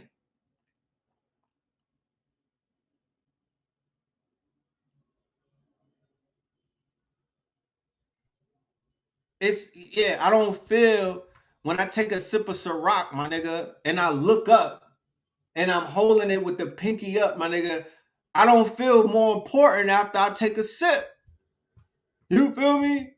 It's not given. Imagine going to an all-white party and they offering you Ciroc, bro. Like, nigga, that's all white tank tops. That's all white t-shirts, the 5X's and whatnot. That's all white Air Forces, nigga. That's the only all white party they serving Ciroc at. Come on, fam. That ain't it, bro. That ain't it. They repackaged the Mad Dog and try to sell it to us like it's black excellence. And I'm not buying it. I'm not buying it. Yeah, Easy Jesus and Ciroc are definitely brothers and whatnot. You know? And I will go on record to say a majority of the violence, the shootings in the club, the stabbings that take place, you know, a lot of those are fueled by alcohol. Because we don't be having you ultra violent like that. That's the spirits. The spirits help, you know, people get pissy drunk and go spinning the block and whatnot. You know what I'm talking about? They get pissy drunk in the club and they start, you know, they pop the trunk and shit like that. You know what I mean? Women get pissy drunk and they lose their quote unquote equilibrium and get taken advantage of and shit like that. That's a lot of that alcohol, bro.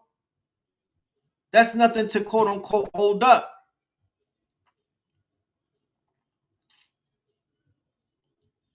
You don't even sell champagne.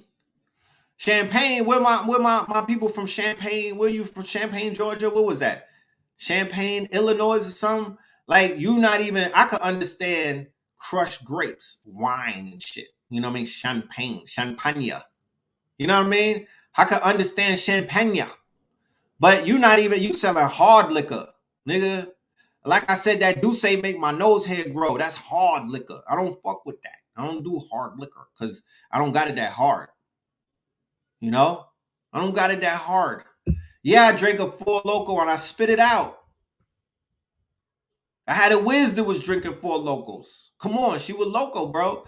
I sipped on that before. I'm not gonna lie to you. I had to spit it out.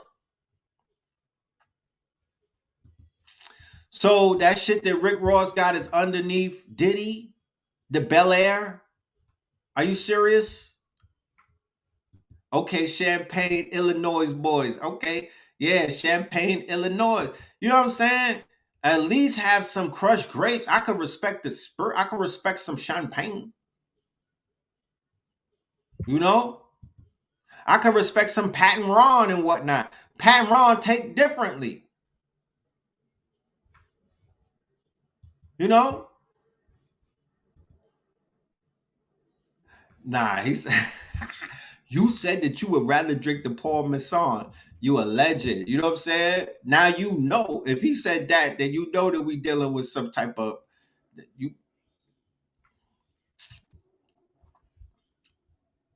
you still doing the Grey Goose? No problem. You drink Armadale too? You drinking that Armadale? Yeah, I'm sure it sells out in Flint. That's where they poison the water at, right? Flint? Okay. Yeah.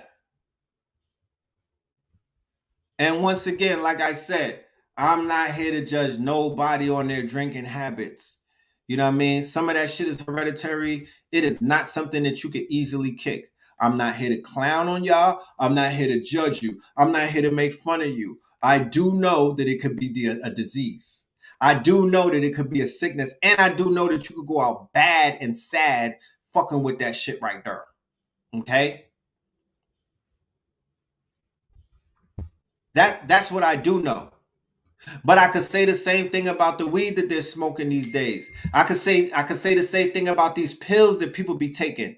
I could say the same thing about all of the pharmacopoeia that is out there and whatnot. I could say the same thing about people abusing shrooms. Because if you take shrooms and do it the wrong way, you could go out bad and you could get taken advantage of.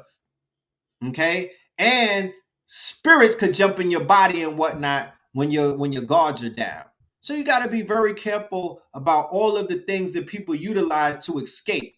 Because I'm a grown man, a father of three. I've been around the world, and I know that people do what they do. This is not church, and I'm not a pastor. I'm not here to shame nobody.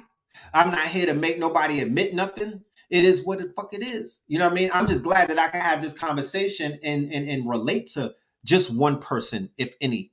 You know what I'm saying? And everybody's not acting all, you know, hotepish and whatnot, like they never took a sip of Christ's blood.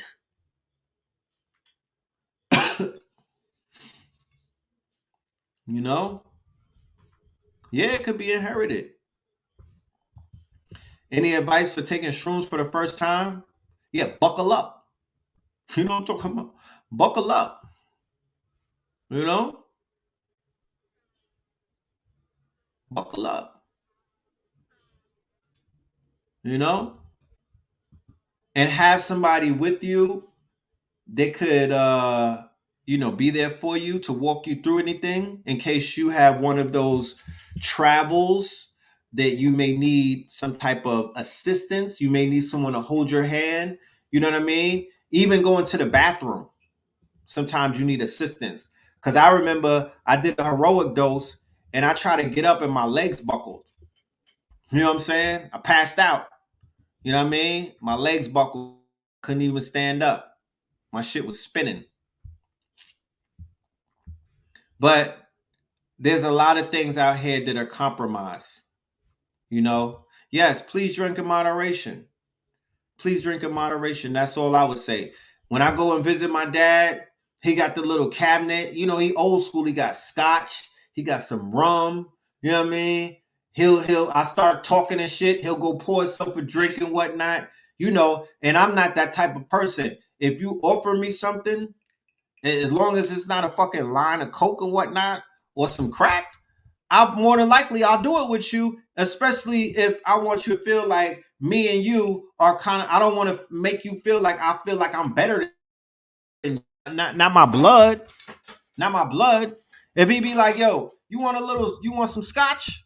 I'm like, yeah, I'm gonna have to get the nose hair clippers because that too makes a nigga nose hairs grow. But yeah, pour up. And we'll talk about some grown shit because now it's almost like I showed him, you feel me? Me and you are on, we're not on the same level. I can never be on my father's level. That's my dad, right? I can't never be on his level. But I'm like, I'm right here with you. You know what I'm saying? And when I was younger, I would be like, pass me a cigarette. Because he smoked cigarettes. Nigga, my dad been smoking since he was 13. He smokes Cool Miles, my nigga. He smokes more cigarettes. He smokes cigarettes like birds eat fucking birdseed, nigga. He smokes cigarettes like fish drink water. That's how he do it. And I'm gonna ask him and his best friend Basea Mchawi if they could come through for the quote unquote June happens to be Black Music History Month. And like I said before, my father's a jazz connoisseur. He's a black music connoisseur, and he has a lot of insight. And he's 74. You know what I mean? So it's like, I want to get the information from him so he could share it. So I kind of hinted at, yo, you want to come on my show? He don't really fuck with us when it comes to this shit right here. He unfollowed the kid and all kind of shit. He just don't fuck with me when it comes to this conscious shit. He has his he comes from a different era. Let's just leave it at that. He comes from the 70s, the 60s and whatnot. He still got his afro, but because he don't want to talk about Egypt. You know what I mean? He don't want to talk about the Moors and shit like that. So, but he'll probably come through and talk about black music and kind of like give us some history. Him and his, it's like Bert and Ernie. Him and his partner or his best friend who he came up with throughout all of his years. He don't rock with us. It's not nothing negative though. It's not nothing negative. We just a little too toxic online for him. You know what I mean? We're a little too toxic for him for his takings and whatnot. You know what I'm saying? We're a little too toxic. He says. You know what I'm saying? But I'm his child, so he looks at it differently than somebody else would. You know what I'm saying? But I think he's, because he got white friends. He's not, like I said, he's different because he comes from a different era. He got white friends. He got gay friends. He got, he's a little more open to being more of a universe. He's a Democrat. Let's leave it at that. Okay. He's a fucking Democrat. He watches Rachel Maddow and shit like that. So his world, his worldview is different, But he's an intellect, and he's cool as fuck. You know what I mean? He's a ladies' man too. So ladies, watch out. You know what I'm saying? He's a ladies' man. You know what I mean? So he does what he does. You know what I mean? He does what he does, but I'm trying to get him on ayahuasca. That's one of my journey. That's on my bucket list. I want him to do an ayahuasca retreat with me. You know, I might slip a shroom or two on him. You know, I got white friends. Yeah, I think White Castle. I got a white friend, but he's gray. His name is Vinny. He's gray. He's not black and he's not white. He fits comfortably right in the middle. You know what I'm saying? And my father's a Libra. He has the scales and shit like that. You know what I'm saying? I'm a Scorpio, he's a Libra. So there's a little bit of clashes that take place, but he fucks with us. He fucks with us the long way. It's just that politically and socially, we clash a lot. We be having debates in the house. You know what I mean? We be having debates in the house, and you know, he has a different worldview than us. Okay, I think he wants us to be woke. If I were really to boil it down to what he would want us to be, it would probably be woke. You know what I mean? But I'm able to see from my own blood how the elders perceive things. You understand? I'm a little too extreme for him in my viewpoints and my stance. He's a little more laid back with it. He lets a lot of shit, you know what I mean? Because he's seen more, he's been through more, he experienced more. You know, it is what it is. You know, it is what it is. But he's a wonderful grandfather. You know what I'm saying? He helped me raise my son. And you know, he showed me a side of he was there for me and my brother in ways that I never could imagine. You know, and I shared this with y'all before. I'm still atoning for some of the shit that I did to him, and you know, by way of being a fucking knucklehead, you know, by being a knucklehead, by not listening, and by trying to do it on my own and whatnot. You feel me? He kind of, I'm sure that shit still bothers him and whatnot. Because what father wants to tell their friends, oh, where's Philip and Paul? Oh, one is in jail in Virginia and the other one is locked up on Rikers. You know, that was a fucking blow to his ego. Because that's not who he raised us to be. You know, it's not who he raised us to be. So I have to atone for shit like that. You know, on top of other bullshit that we probably did. That's why he met my mother. You want me to keep it a buck with you? My mother was going to Columbia University and he was a professor up in that bitch. That's how we met my moms, bro. Okay? Cause she'll fucking say it. You know what I mean? Like he was her tutor. Okay, and then he came in with that slick, you know, playing the Isley brothers, and he probably had some fucking Douce with him. You know what I mean? He probably had some Ciroc. Nah, but she said that his intellectualism and his smooth ways and everything, like, you know, he was there for her because I lost my sister. I don't like talking about this, but I lost my sister when she was 3. We wasn't even born at that point, and my mother was going through it, and he was there for her. You know, he was there for her, and then she had twins, so she not only got another child, but she got 2 of them. That's how Jesus was able to work through her. Jesus, she blessed her. So you know, some people sometimes say that her spirit is in one of us. You know, but who knows? You know, so it was a tragedy that was turned into a blessing and whatnot. And you know, that's what it is. You know, when I say Ex Panther, when I be calling him, he gets upset about that. He was like, "Nigga, I wasn't no fucking Black Panther." You know, he doesn't like to hit. He doesn't identify. He said that he was around.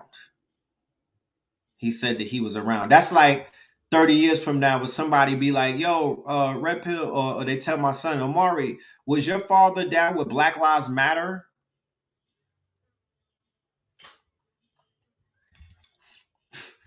And I'll be like, if you say I'm gonna smack fire out of you, if you tell anybody I was down with Black Lives Matter, but my son, right, may be looking at it like everybody, you know, fast forward 20 years from now, if I don't differentiate consciousness from woke, my son won't know the difference between the two.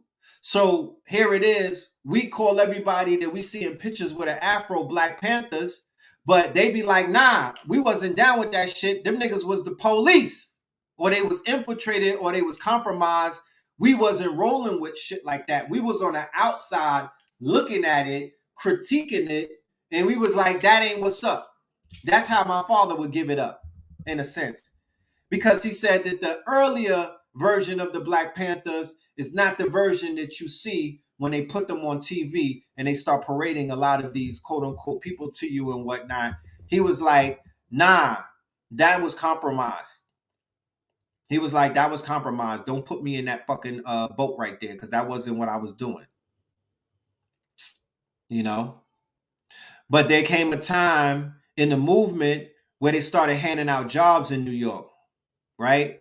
Because the youth and whatnot, back in those days, they were rising up, they were rioting, and the quote unquote intellect, my dude, Baraka, right? From over in Newark, Sonny Carson and them, Amiri Baraka, these were the intellects, right? They were the intellects.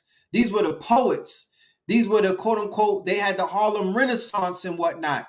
These were they were into theater. They were into poets. They were writing books and shit like that. Those intellects got placed into different institutions to basically to give them an outlet to express themselves, right?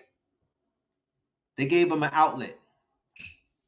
So that's how a lot of people got into those college positions. Some of them got into politics. Some of them got into different places and whatnot, because the government and other forces were able to meet them halfway and give them what they were demanding and whatnot. And what they were demanding were resources. What they were demanding were an outlet to teach their people.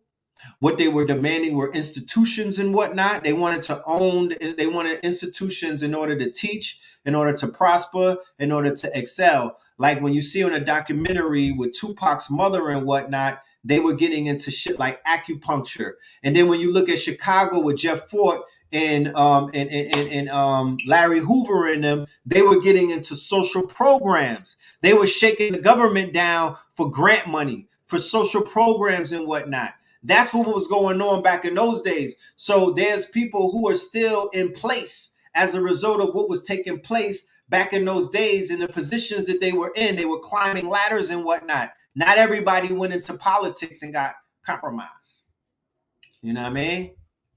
Yeah, they got into social workers. You know what I mean? And then you had acupuncture with Mutulu Shakur. He was helping the dope fiends and shit like that through acupuncture. Right? But then they needed the money because we run around, we don't know what it was, how they was rubbing nickels together back then. You feel me? They were rubbing nickels together. Money wasn't flowing the way that it's flowing right now.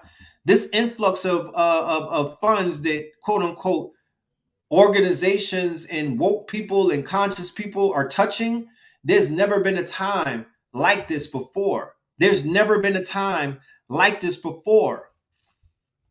There's never been a time like this. Is a unique time, y'all. You think that it's not, but it is. It is. Yeah, Social Dilemma is fire. Go check that out.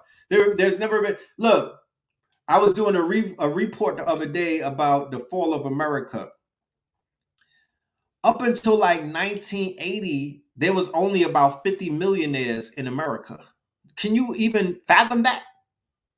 Can you even believe something like that? Up until the coke started hitting, until the drug era through Reagan and shit. Before that, there was only on record about 50 some odd. Maybe I might have the number a little bit off, but it was not a lot.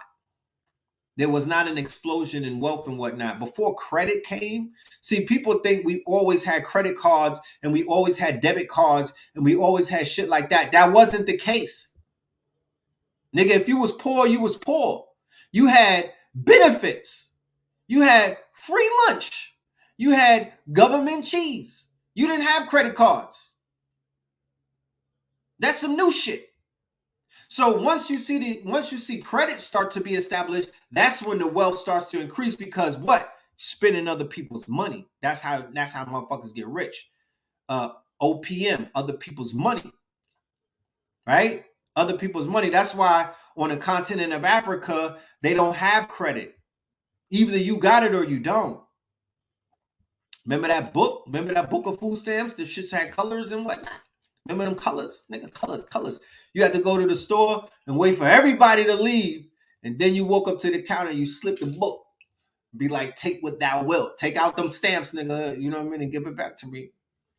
They take the stamps out, they write on the back of the book and shit like that, then they hand it to you. You know what I'm saying?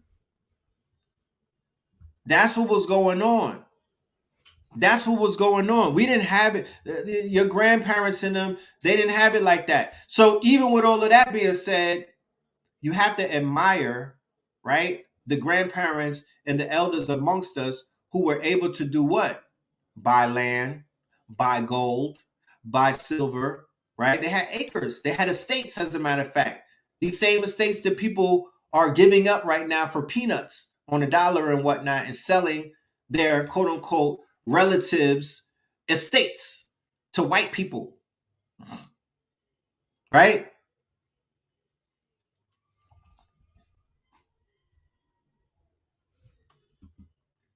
I will check that out. The Power Broker, Robert Moses, and the Fall of New York. Ooh. Somebody. The purple money was definitely the Bitcoin. What color was the Ethereum of the book? Yeah, we had layaway. Before credit cards, there was layaway. And then we had credit in the stores.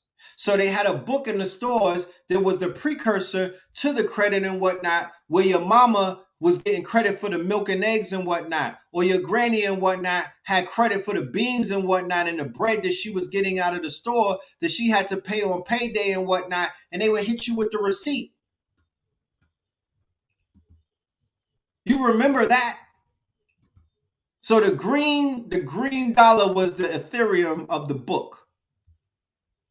You know what I'm talking about? The green dollar was the Ethereum. Well, they said that there was an unidentified plane over DC, and the sonic boom that everybody heard was the fact that they had to bring a jet. You know what I mean? They had to basically send a jet out, and that plane crashed in Virginia, although I haven't seen any footage of that.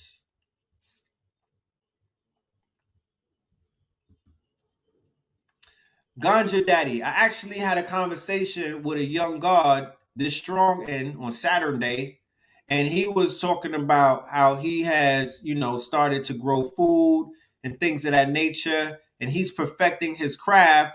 So I said to him, well, if we were to produce about 3 acres for you right outside of Atlanta, would that be proficient for you to grow more food? And he was like, of course. You know what I'm saying? So that's definitely something that I'm going to get on top of, because yeah, you damn right. If they control your stomach, they control your mind. There's no way around that. People would do something strange for a potato. You know what I'm talking about? A nigga do something strange for a head of cabbage. You got to be able to provide the foodington. And to be honest with you, I'm more with the greenhouse outside, but you also might have to have something inside so you're not exposed. You don't show your hand and everybody knows where your food source is. You know what I mean? You might have to have a secret food source. You know what I'm saying? Or we may have to start, putting away seeds and whatnot, and certain other things that we could basically save up. Shout out to Sir Bay. You know what I mean? Yeah, so they definitely don't want to talk about that sonic boom. We need more soil scientists. I have an elder by the name of Robert Pugh.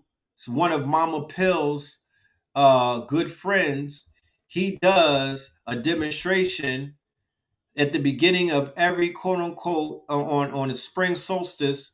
He's been doing it for about 3 years, where he shows people how to create black gold, right? And that is a soil that will fertilize damn near any seed that you put in it. Okay. He is from Moreland, Georgia. I didn't even know that they had a town in Georgia after my last name. He's from Moreland, Georgia, and he teaches anybody who wants to learn. He does not care. He's not, you know what I mean? He's open to whoever pulls up. He's not judgmental about none of that. He'll teach you if you don't know near thing about it. He's not going to hold you accountable to what you don't know. He's going to teach you. He's going to teach you. So we have elders that are ready to teach the people as long as they show up, and you got to be committed. Got to be committed, bro. You know, you got to be committed. You got to be able to hold it down. This is not microwavable. If you're going to get into farming and whatnot, that's almost like a lifelong commitment. Similar to if you're going to get on the front line, you can't get off the front line. You put yourself on the front line and you put yourself out there, there's no undoing that. You might as well ride this shit out to the end and whatnot, because them people is never going to forget that. You can't backtrack after that. So people be thinking that this shit is a walk in the park, and I'm like, bro, this is a life decision. This is a vow, not to poverty. You know what I mean? But this is definitely a vow to quote unquote servitude. Because you're going to be serving your people regardless if you like it or not. And if that's something that you don't like to do, please don't sign up for this shit, because I don't know what you thought this was. You know what I mean? I don't know what you thought this was. But it'll be some thankless nights. This is a thankless sport right here. The same way like hip hop is. People forget about the shit that you do. They don't appreciate what you do. You don't get no pats on the back. This is a thankless sport, my nigga. You know what I mean? There's no trophies in this shit. There's no goddamn trophy. There's no cup at the end of the road of this. There's no chip. You know what I'm talking about? You got to make it. You got to create your own legacy, and you got to submit that shit on your own, because nobody is going to do it. And I only say that because so many elders died in Harlem, and I didn't see nobody put their motherfucking documentary out. I haven't seen nobody lionize them. I haven't seen nobody immortalize them. I don't see no murals. I don't see no shrines. I don't see no statues. I don't see none of that. So it just goes to show me from examples of what I see that your ass is not going to get covered. You got to cover thyself. Or you gotta make sure your children keep your name alive. Look at what they did to Dr. Sebi. If they pillaged his quote unquote name, they pillaged it. You understand? They pillaged his village. The way that they took his name and everything that he stood for and basically feasted off of him. It was a form of necromancy. I don't aspire to be like that. I don't aspire for people to do me like that. I don't ever want no shit to. I'm still going through PTSD for the shit that I have to see the people doing in Dr. Sebi's name, in his name.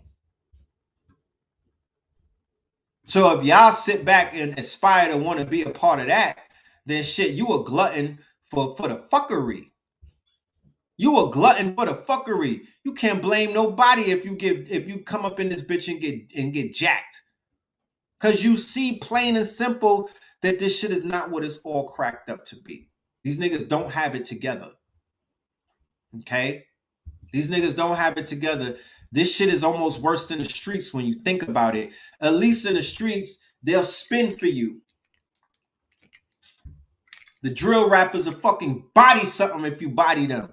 And they'll call you twin until the day is that they'll name their children after you. They'll get a tattoo on their fucking neck with your name on it. They'll spin for you. They not spinning over here.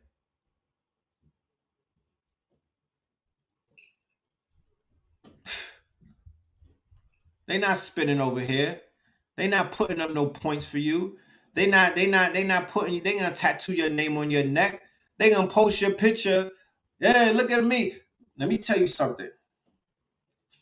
Because this is the shit that I had to look at this weekend and whatnot. If somebody close to me dies, don't post a picture on. I don't give a fuck if you got a picture standing with them. Don't post a picture on Instagram with your fake ass captions, my niggas. How about that? I'm gonna just put it out there. If I wind up leaving this planet, nigga, don't be uploading pictures with me talking about that was my man and everything, and we were so cool, and you were the life of the party, nigga. Keep it to yourself.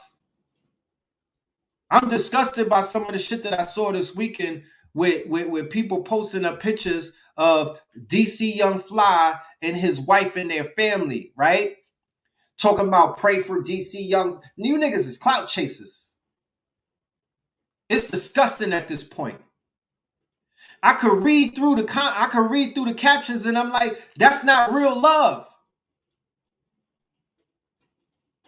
That's not real. I was like, I'm disturbed by that. Y'all can't let nobody, quote unquote, we notice she not here. We don't need your updates, nigga. You wasn't the first responder.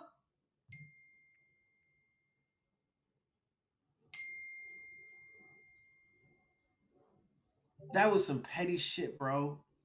That was some petty-ish that I was seeing this weekend. I'm like, is it that serious? And I'm saying, I'm reading the post like something prolific is about to be said, and they not saying a goddamn thing. Yo, pray for DC Young Fly and his family. I can understand what he's going through right now. Shit is fucked up.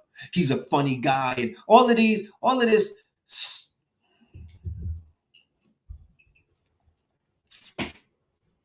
Like I said, if anything were to happen to somebody in my family and niggas is out there capping, I'm gonna treat y'all real negative, because I think that that's very negative that people are feasting, right, off of the memory of somebody that just left this planet. Let them, there's nothing that your post gonna change. There's nothing that your fucking post or your caption is gonna change.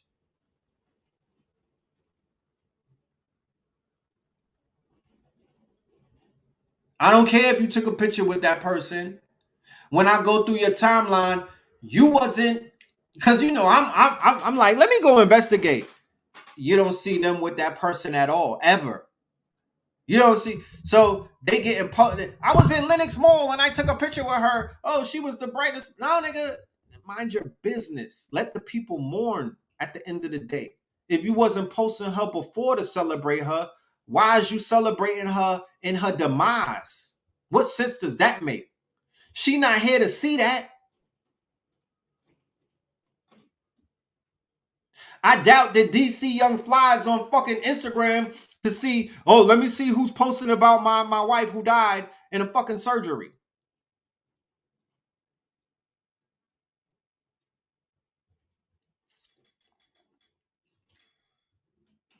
Nobody knew anything about that woman. She had 1 million on YouTube. She had a following. She had 1 million subscribers. She had her own following. You know what I mean? She had her own little movement.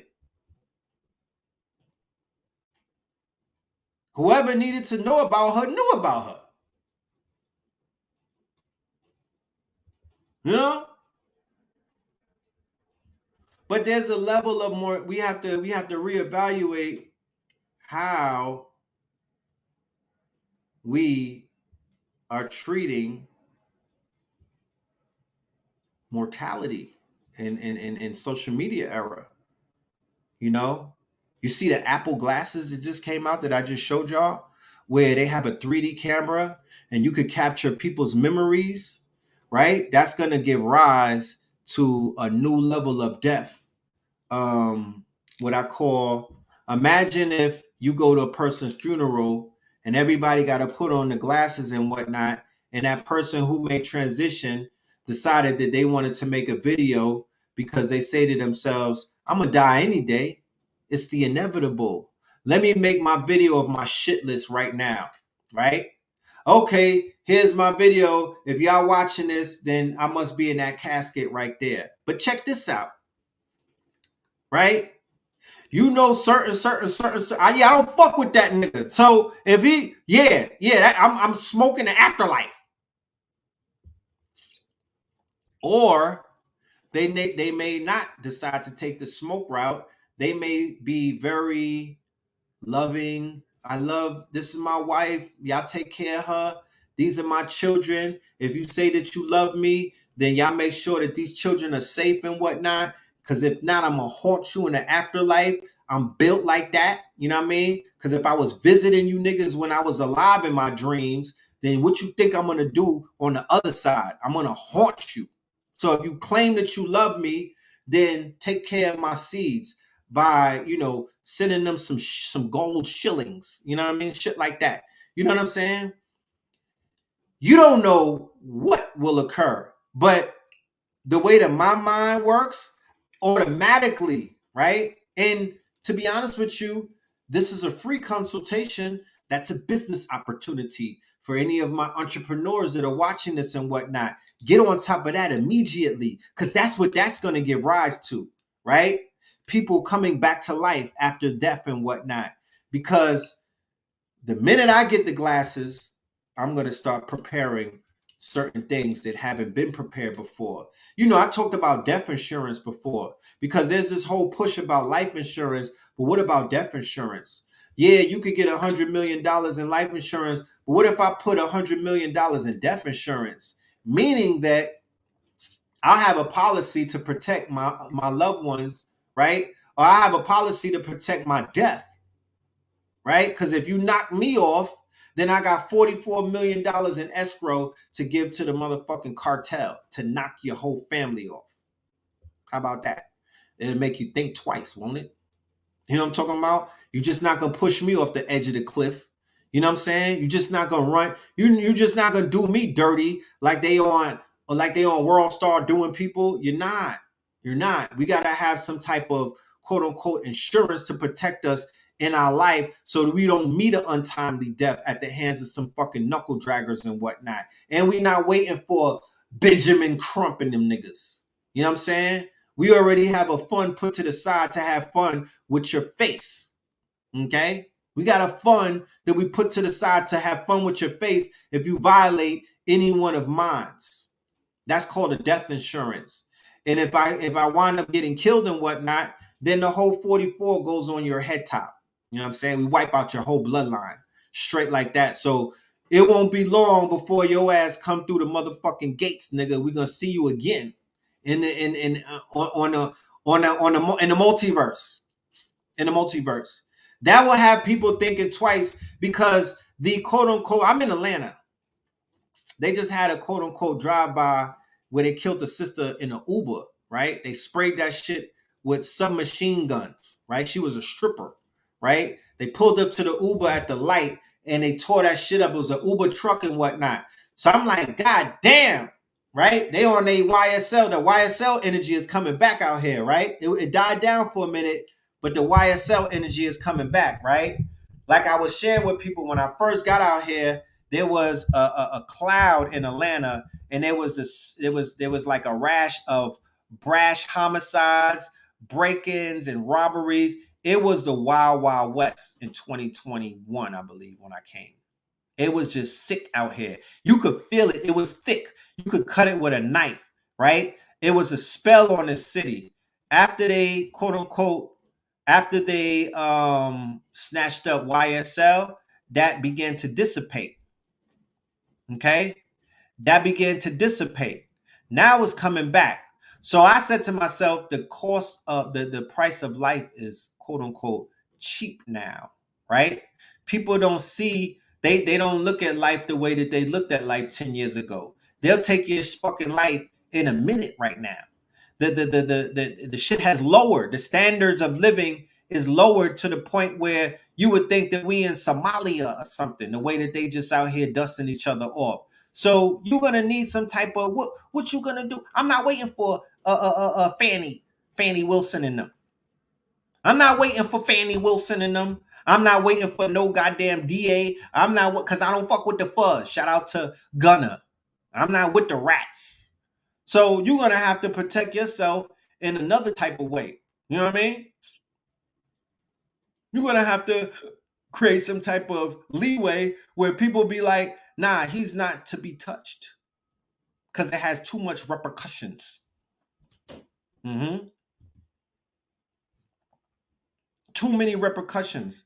So a death insurance is something that I hopefully we can adapt moving forward and whatnot. A death insurance.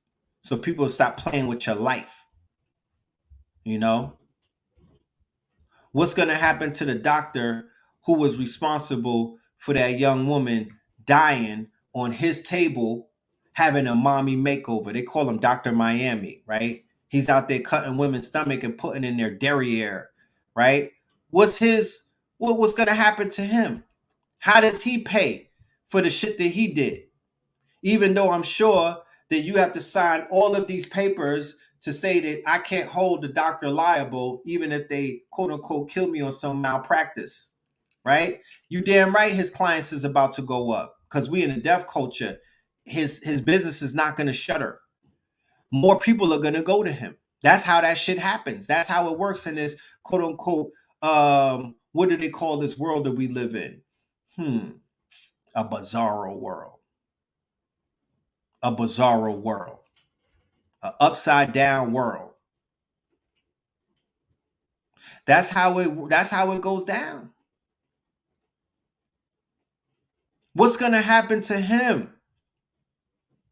So you mean to tell me DC Young Fly just gotta walk around and wear that? He's just gonna have to wear that? He's just gonna have to wear that? He's just gonna have to say, you know what? Because she signed some paperwork, I can't do nothing to this man because my whiz died on the table. He gonna have to tell his 3 children, oh nah, we didn't do nothing to the doctor because he was protected by a piece of paper. Come on, fam. Y'all niggas be playing too many games. Y'all playing too many games, bro. You know what I'm saying? Man.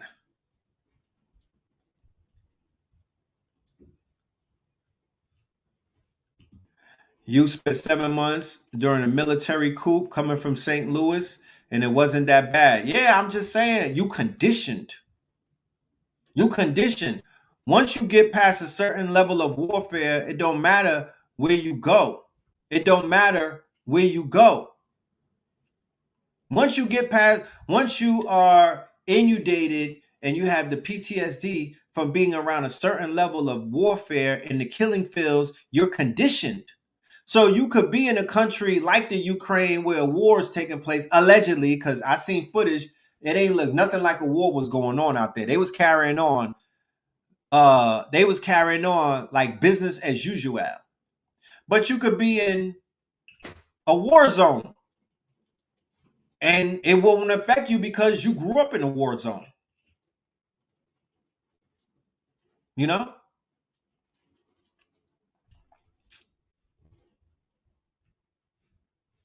You say Ukraine is the new Dubai. I'm trying to tell you, the clip that I saw, it was giving Dubai all day. It was giving, I don't know nowhere in America that looked this good. You know, they're on top of they're like an AI country. They're heavy on AI. I'm talking about the AI footprint in the Ukraine is one of the biggest footprints in this world, right? China has a humongous footprint. You feel me? Katrina made that energy pass through from '07. Yeah. The Hootie, what you talking about necessarily? What up with you? What you talking about where exactly?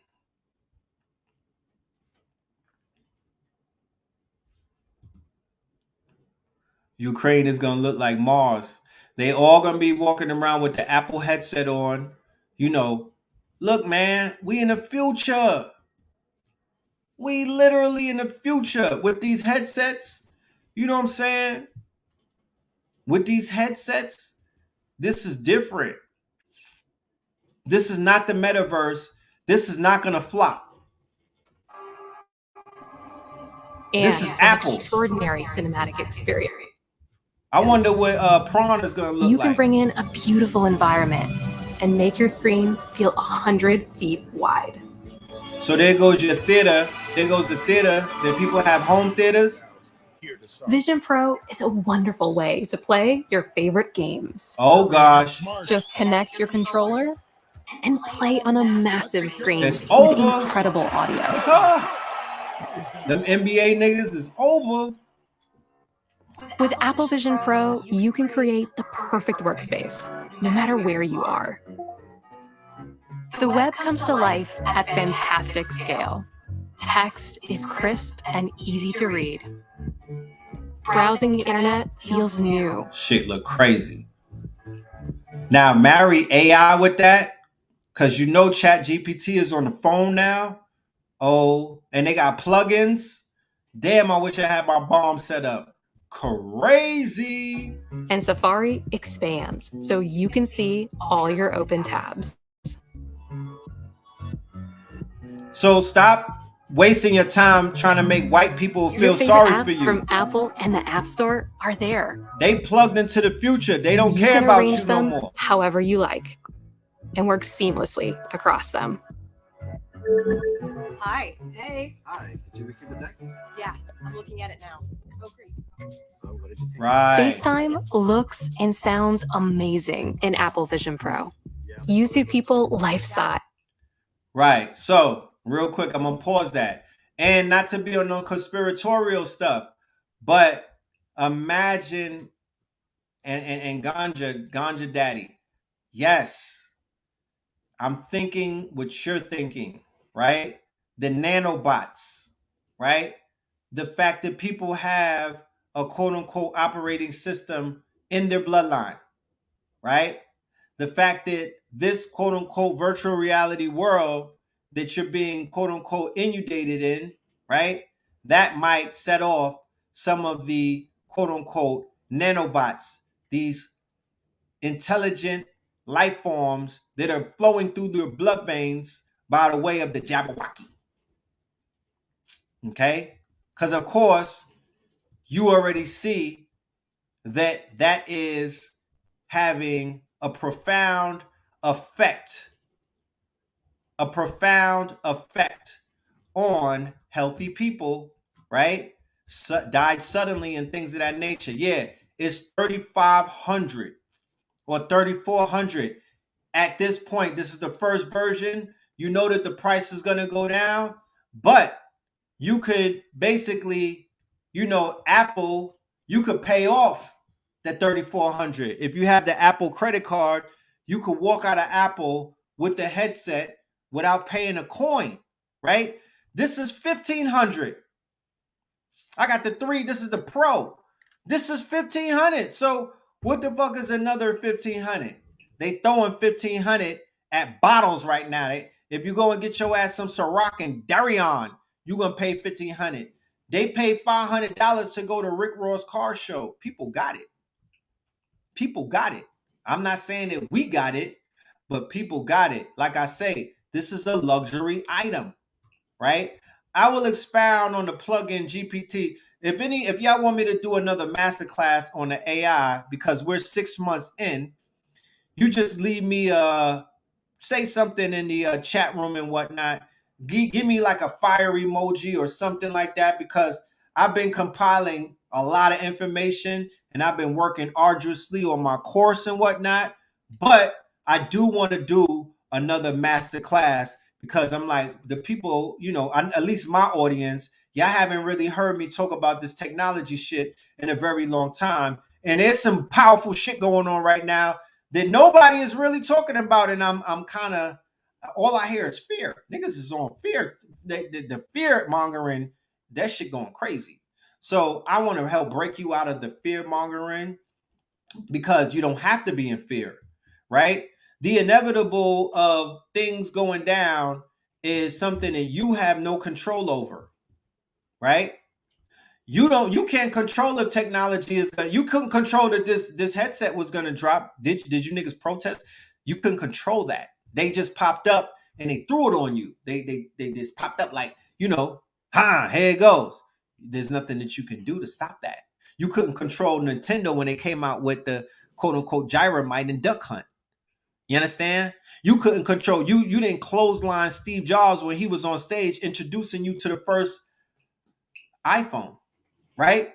So this sense of you being able to control things in the society that we live in, and when they say an iPhone moment, this is an iPhone moment, right? Not the headset, but the technology, the AI, Chat GPT in particular. When they say it's an iPhone moment, what they mean is it is a game changer. Everything changes from this point forward. The same way with the introduction of the iPhone, although there were other phones that were out, Samsung was leading the market. Nokia was leading the market before the iPhone dropped in 2007 and whatnot. But after they dropped, and they came out with the plug, they came out with a platform. That was the key. It wasn't the fact that it was a form.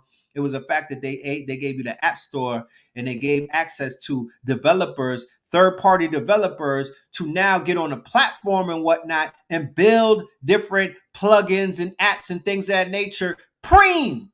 Platforms rule everything around me. Platforms rule everything around me. You will want to study platforms. That's just a little layup. That's an alley-oop for y'all out there. If you really want to get to it, you would want to build platforms, not hardware, not even software, platforms. That's what rules things right now. You know, you got to do a masterclass every quarter. Right. I think so too. You know, I agree. I definitely agree. You know, no concern for the blue light. Yeah, you're going to have to ask Tim Cook about that because, you know, if you were to ask me, if they don't mention, right, you got to read the specs and whatnot. But if they don't mention that they have blue blockers and whatnot, yeah, your ass is going to be wrapped up in blue light. You're going to be wrapped up in blue light. You feel me? And then what that creates is the opportunity for one of us to do what? To disrupt this quote unquote headset by reverse engineering a headset that has a blue blocker. Because once this technology, I'm sure that this is going to be closed. It's not open source, but when they drop the headphones, you know China is reverse engineering this right now. They're reverse engineering it right now. So there will be knockoffs. So there will be knockoffs, right? If it's Bluetooth, right? Yeah, it's going to be an aspect of Wi-Fi and Bluetooth right on your frontal lobe and shit like that. You might want to consider the implications that this thing may have. Yeah, the Alibaba backdoor. Yeah, China, they in the lab right now as we speak. You feel me? They are in the lab right now as we speak. So if you would get with a KT, the arch degree, or one of the scientists in our community and come up with a prototype where it has the blue blockers, because the VR, AR, spatial experience, it didn't catch on before, but I'm going out on a limb based off of what I'm just seeing right now to say this is going to be the one that catches. This is going to be the one that catches. If others did not make it, like Oculus, the Oculus didn't make it. I could show you. I got the Oculus in my closet right now. I'm here to let you know it didn't make it. The Quest, it didn't make it. It did not make it. It's this shit right here crushed that. So even though the average Joe can't afford it, right? When's the holidays coming up? What we in? June? Nigga, Christmas is around the corner, right? Christmas is coming. They're going to roll this thing out.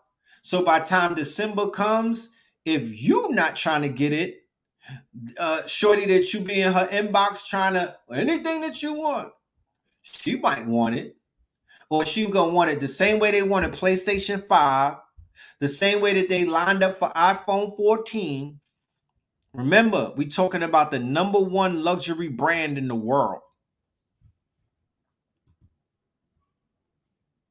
We talking about the #1 luxury brand in the world. This ain't Meta. This ain't Meta. It's different. This ain't Google. It's different. It's Apple. That's saying something. You know what I mean? When they move, when they pop up, niggas move. You know what I mean? And like I said earlier, the stock is going crazy. And with spatial audio, you hear them as if they're right in front of you. So conversation is more natural, and collaborating becomes even easier. And because you see the world around you, you can glance at a notification. And even connect your Mac simply by looking at it. Turning a 13-inch screen into a giant display. Come on, fam. Okay, so I'm gonna ask a question that everybody's gonna have in their mind. Imagine what adult entertainment is gonna look like on that.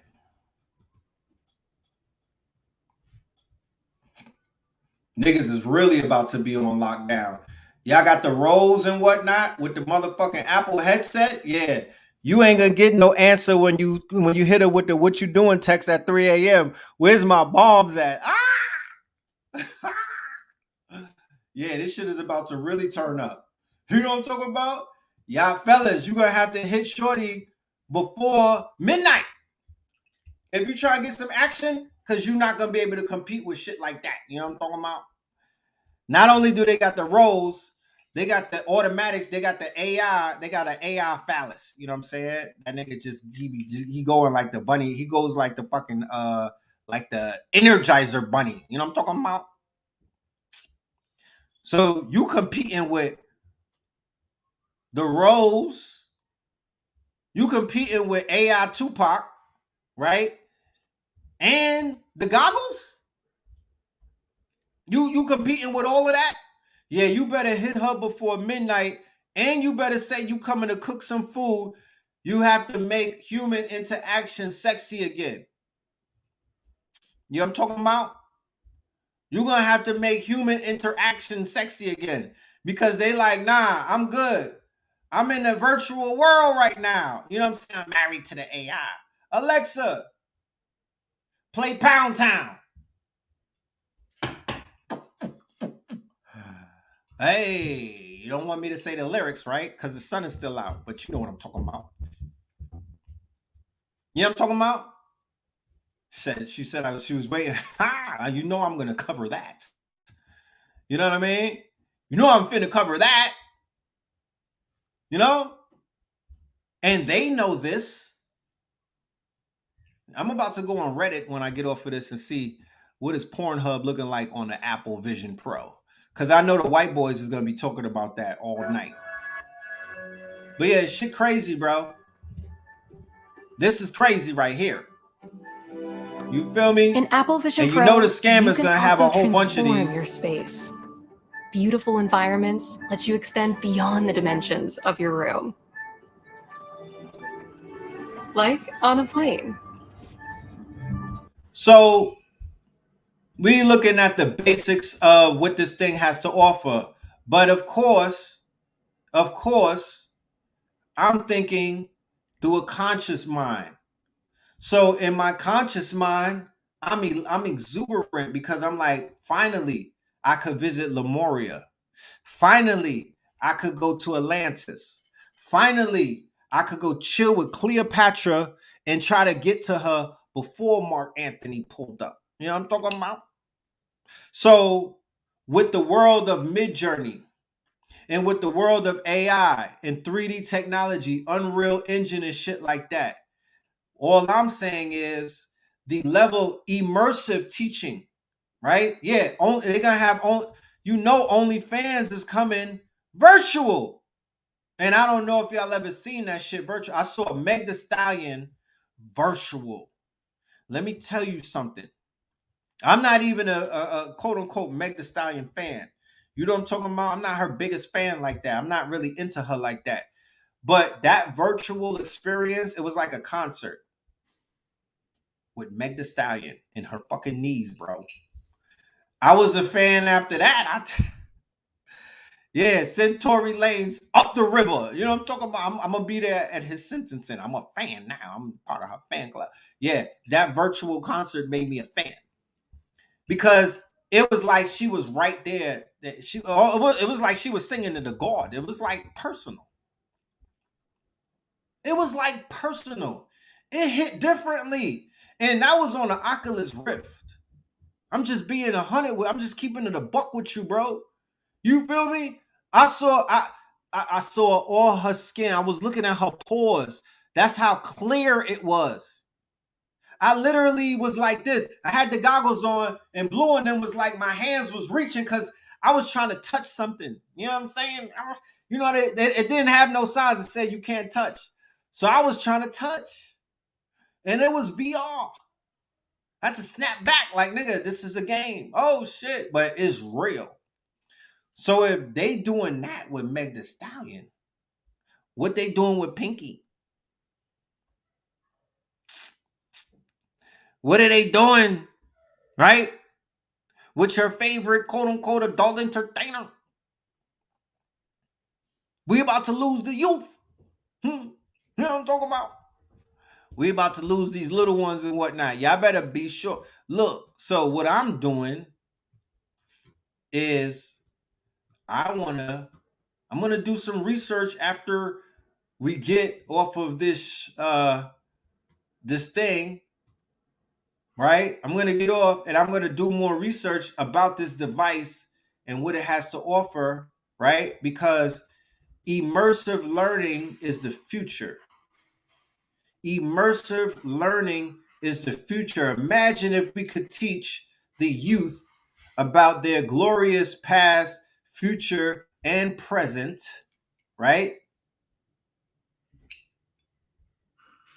Utilizing what they call spatial reality, virtual reality, and augmented reality.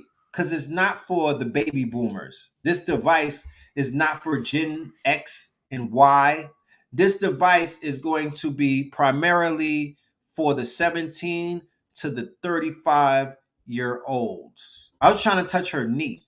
I was trying to touch Meg Thee Stallion's knees because she was doing some shit with her knees. And I was like, I want to hold her knees when she's doing the dance. And I was like, it was not real. But at the moment, I forgot that it wasn't because that's how real it felt. You think I'm shitting you. I'm so sincere. Yoga is going to be lit. MMA is going to be lit, right? People are going to be able to MMA fight and whatnot. Fitness and whatnot. I follow some of the fitness accounts on Instagram, like some of the African brothers. They be doing the hard body fitnesses. That's going to take off. But I'm in education. You know what I mean? I'm an educator. So I'm going to stay right over there in education. But I'm also into entertainment. I'm an artist and whatnot. So I have to explore the possibilities of doing virtual concerts, virtual movies, virtual videos and whatnot, virtual documentaries and things of that nature. This is a world-changing or a time-changing event. What's today's date? June 5th. Just remember that date. Just remember that date. Just remember that date. Meta stocks last month versus Apple stocks performance. Please tell me who went more crazier. Yeah, edutainment.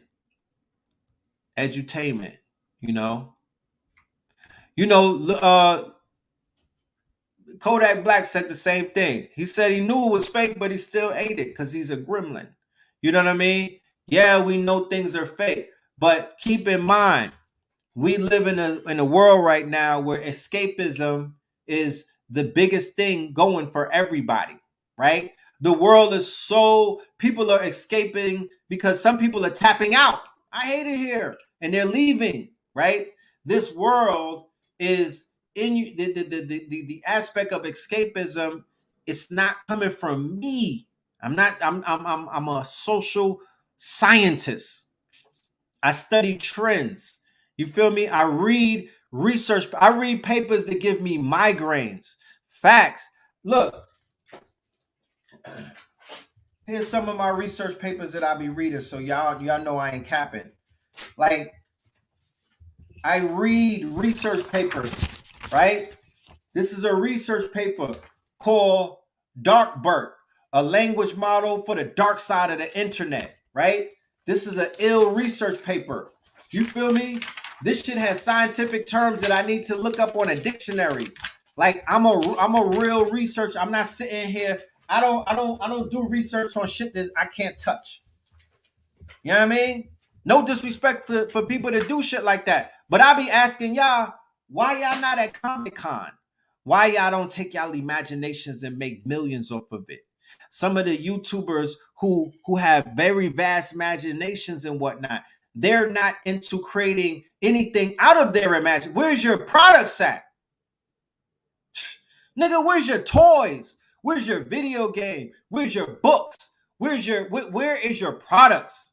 Niggas be talking about Lemuria. They be talking about this star system. They can name off alien species, but I'm like, what the fuck does it look like? You so far gone that you won't even realize, you won't even acknowledge the day that you don't even acknowledge the time that you're living in, nigga, that they have tools that you could take all of that imagination from your mind and you could make that shit real. You could bring it into reality. You could teach people easier. Why don't y'all be doing that? And then you just got to get beat up. This nigga's a pseudo this. You fake. You don't have no receipts. And y'all just caught in a whirlwind or the whirlpool of debates, right? Where your energy is getting drained from you, where you're not proving anything.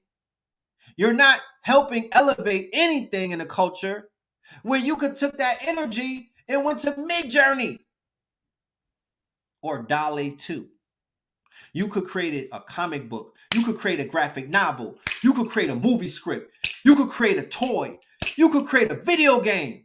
Y'all be wasting y'all time, bro. I don't like that. You know what I'm saying? I don't like that shit. Real talk. I'm offended by that.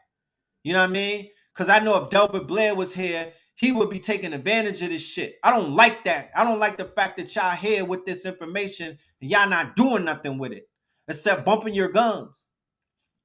Oh shit, Meta's up 137. Damn. I had no idea. I'm sleeping at the wheel, bro. You know what I'm talking about? I'm sleeping at the wheel. Hit me up if you want me to get on some quote unquote loan shark shit. Hit me up, but just know that if you don't pay, you're gonna lose your legs. You know what I'm talking about? Because I don't play with that. You know what I mean? I'm worse than the bank. I'm gonna come and see you. So hit me up. And if you have a proposal, you got to give me a proposal and a business plan. You got to give me projections and whatnot. And if those projections, if the business plan is Trump tight and everything makes sense, then you might get a loan from me. But when I come to collect, I need mines, yo. And and of course, you already know that we're gonna put interest on it. You know what I'm talking about? You trying to get on a hip hop playlist? Yeah. You want to come through? If you got some bars, man, I have no problem putting you on a playlist. I have no problem putting you on a playlist. You know what I'm saying? We need to bring back the Orca tank, the Hootie. We need to bring back the Orca tank. You know what I'm saying? We need to bring back the Orca tank because there's nothing more that I want to do to help this community or to assist. I can't help nobody. I want to assist this community with getting their ideas off the ground and whatnot, because nobody else is talking about it like that. Nobody else is coming through saying we want to invest in you and whatnot. I want to get it off the ground. I want to assist you to get this thing off. You deserve that. You deserve that. There's some powerful intellects in this community that could be doing some powerful things if they had the resources and the funding and whatnot. I'm well aware of that. I went around to the financial dudes, and I'm not going to mention no names and whatnot, but I was what do they call that? I was lobbying for our community to for them to become angel investors and venture capitalists so they could start looking at our community without their fucking nose up. Because that's how they look at our people, with their nose up. You know what I mean? They always talk crazy about the conscious, hotep, and woke people. They treat us like fucking like we're under wings, or like we're weird and shit. You should hear the conversations that they be having in some of those circles. And you know, it is what it is. You know what I mean? It's a level of quote unquote back and forth that takes place. Motherfuckers be insulting them, so they be insulting y'all. You know what I mean? They feel like they get insulted by y'all, and they be out there insulting you. So there's all of this back and forth to be going on. But that's not gonna move the goalposts. And to be honest with you, there's a whole community that's trying to make you niggas look like you're worth nothing. They're trying to get their ones up so they could stun on you, right? And make you look like you never contributed anything to black excellence. It's them black excellent woke niggas, the Charlemagnes and all of them. There's a campaign to minimize every single thing that we've done. That's a fact. And they laugh at all of the division and the fact that niggas is still trying to rub two nickels together. They laugh at niggas. They laugh at you. They laugh at the fact that there's certain people still allowed to run around scamming and whatnot. They just laugh. You know? And until people are really able to hold the mirror up and see what it is, then I don't know what to say. I don't know what to say. You know? I don't know what to say. But I know that this community is very fickle, and they will throw you away when you don't agree with them. Case in point. I had a little dust up on Instagram today, well, last night and whatnot, because I had the audacity to post a video of this sister, right? And I know that y'all gonna be triggered, but here we go.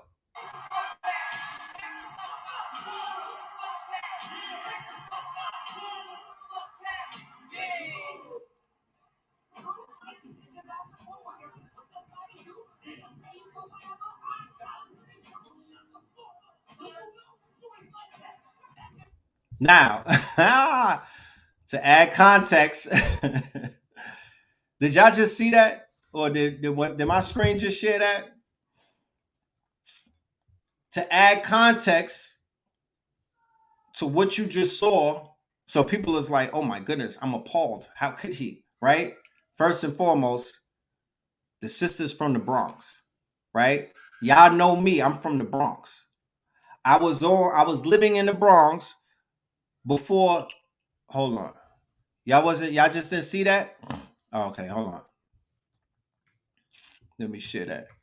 I was living in the Bronx before I came to Atlanta.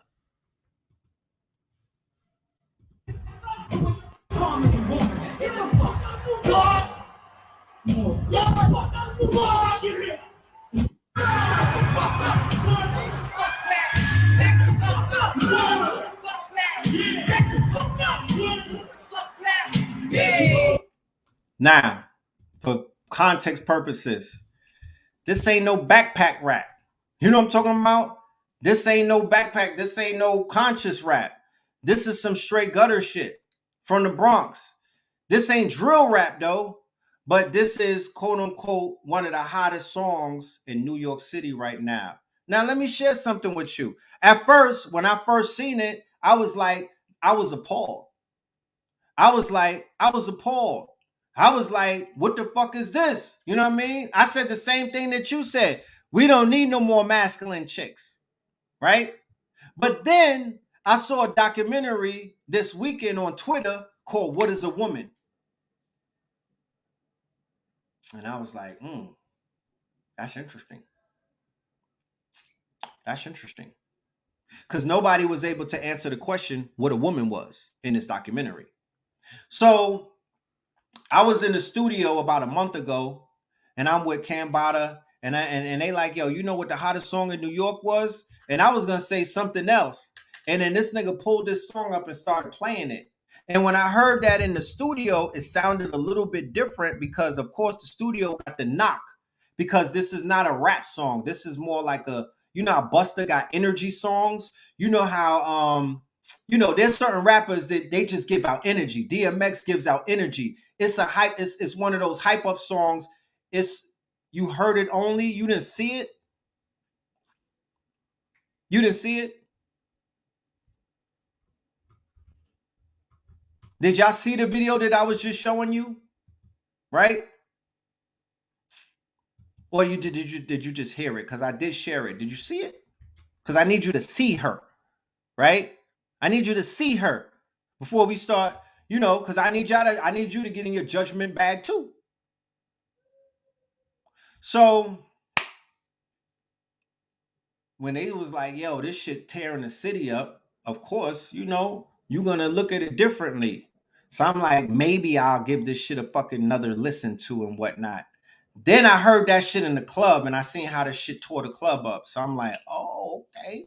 This is that fucking turn up music that people be on and whatnot. Cause I understand that this new generation is not our generation. I understand that this new generation, they was listening to Glorilla. They was listening to Lotto. Rip Me Out the Plastic. I've been on some brand new, right? They was listening to Lotto. They was listening to Cardi B. They was listening to Glorilla. Then Ice Spice came on. This was in the club. And then this shit came on from Scarlett. And this shit tore the club up more than any of those other songs did. I'm talking about they was going turnt. They was turnt, right? Turnt. So I was like, she might have herself a hit. You know what I'm talking about? And the irony of the whole fact is we're 50 years into hip hop. You're going to hear everything about the 50-year anniversary. And when you go to the home of hip hop, which is New York City, which does not have the crown of the home of hip hop, it doesn't have the crown right now. New York City is quote unquote down bad when it comes to the music, right? They had a quote unquote run over the past 8 years where every single artist that pops out of New York is affiliated with a gang, right? You had the Tekashi era. You had the Young M.A. era, who's an AG, right? You talk about you don't want no more aggressive rap. She's a full AG with a girlfriend and looks like a boy, right? Remember Young M.A.? Ooh, right? Nobody had nothing to say about that. But anyway, ooh, right? She's a blood. Then you had Casanova. He's a blood. Then you had Tekashi. He's a blood. Then you had Fabio. He's a Crip. Then you had Pop Smoke. He's a Crip. So everything that pop coming out of New York City is all affiliated with gang culture, right? And that's what the radio has pushed while they hit their hand. The Charlemagne talking about, oh, Black excellence. Ebro talking about, oh, we need to stop the violence. Oh, that all they push on New York radio is that ignorant gangbanging shit, right? From gangbangers. So when they pushing gangbang culture, what the fuck you think they're gonna rap about? They not trying to follow in Nipsey footsteps. They not trying to follow behind Nipsey and whatnot. They're pushing that narrative of gang life. It's the whole New York is a gang fucking. I mean, it was like that since 97, but now more than anything, it is a gang outpost. New York City is Gotham City, and it is ran by the Bloods and the Crips. And also the folks and everything. There's multiple wars going on. Henceforth, the rise of what they call gang culture, right? Or the rise of drill culture. So drill culture comes out of gang culture. So you've heard on this show many times where I talked about aesthetic nihilism, right? Aesthetic nihilism, the nihilistic aspect of where the music has gone in the deaf culture, okay? The aspect of deaf culture where it's like, yo, our people are hypnotized by death. Our youth are quote unquote groaning. They grew up with deaf culture. If you was 12 and 13 following King Von on Twitter back in 2012, you was following Dirk, you was following Chief Keef, you was following what's my little nigga Little Reese and them, then you part of deaf culture because you was watching them kill niggas. Right? If you listen to the music, then you knew that they had ops that had to die. And the ops had to die, and the ops died because they're still here and they're not dead. And they had basically life and death beef with teenagers, right? These were 13-year-olds and 14-year-olds. Now they're in their 20s. Pop Smoke died in 2020 at 20. So in 2012, he was 12. And when Chief Keef came out, he was listening to Chief Keef at 12 years old. All the way up into where, that's why this nigga was 20 years old and he looked like he was 30. Getting sturdy, looking like he was 30, popping them perk 30s and whatnot. The youth is different. The youth is different. The youth have been exposed to shit like I just showed you, the Apple glasses and whatnot. The way that the youth is going to give it up, they're going to watch murder on the Apple Vision glasses. They're going to watch, there's a whole folder of bodies, of murders from Chicago on 4chan. Videos, right? From surveillances. They got a whole folder of Bronx murders, right? You could order it. Bronx drill rap homicides. And they have like surveillance from the stores. They have camera footage from the fucking the traffic lights and whatnot. Yeah, bro was 20 years old. His birth certificate didn't lie. Nigga died at 20 in 2020. So he was born in Y2K. He's a Y2K baby. So in 2012, he was 12 years old watching Little Reese and them kill their ops. And that's what they were doing. They were killing each other in Chicago. I just showed you that 44 people got shot on Labor Day weekend. You know what I'm talking about? So Philly got a whole page with Philly murders too, right? I'm just sharing something with y'all that y'all probably have no idea about. But I'm just giving you, a little bit of insight because I got a son. I got to stay on top of this shit. I got to stay on top of this shit. You know what I'm talking about? I got a son, bro.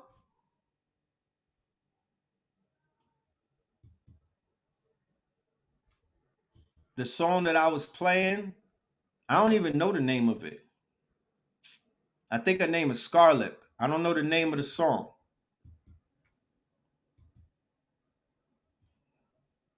So the white boys on Reddit, this is not melanated children. These are white boys. The same white boys that are in the crowd at Coachella. The same white boys that are in the audience at Rolling Loud. Okay, it's called This Is New York, right? And you know, that's my song for the gentrifiers. You know what I mean? Get the fuck out of New York. You know what I mean? I'm an alchemist. When I heard that song and I was in New York, remember I went live complaining about New York, like, oh, this shit is falling. And then when I hear This Is New York, get the fuck out. Get the fuck back. I'm looking at all of the weird people that's in my city and whatnot that don't belong there. And I'm like, yo, get the fuck out. Get the fuck back. You not welcome here. Y'all went and choked out homie on the train and whatnot. Y'all not welcome here. Get out. Because if you don't push them out, you gonna get pushed out. You think they making it easy for our people in New York? Where you gotta pay $9,000 in rent? Yeah, I said it, $9,000. Go on Zillow and pull up Midtown New York and go and look at the rent. Since everybody loves to go on Zillow and whatnot, the average rent is $3,500. So you need to get the fuck out because my rent should not raise up because you people are moving around me. Who are you people? And how do you benefit my life in any way? You're making my life harder. You're making my quote unquote struggle more struggle and whatnot. It's giving economic warfare. So the fact that I have to live amongst Europeans from Minnesota and Wisconsin, and because they decided that they want to move around me, my rent tripled. I have a problem with that. You don't bring anything to the table. They're not bringing economic opportunities. They're not bringing job opportunities. They don't even talk to our people, bro. They will walk over a body and whatnot and won't even glance at it. That's the people that I'm talking about to get out of New York.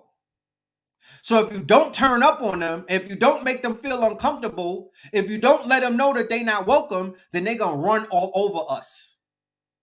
And I went live. I thought I went live and I was respectful, but I felt like crying on the live. Why? Because I have a personal attachment to my elders in Harlem. So I'm walking through Harlem and I'm seeing people who used to look vibrant, look broken down.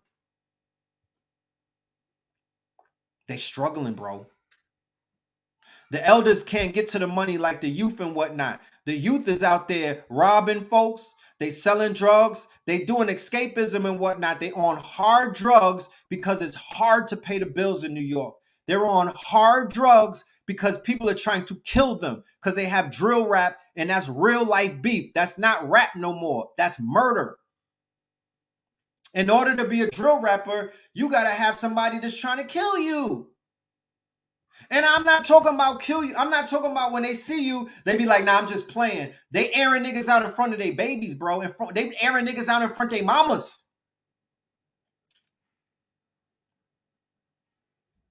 Yes, and the foreigners too. You damn right about that. They pushing our people up out of there as well. They have no love. They don't have no patience. And they don't have no quote unquote it's called LGBT.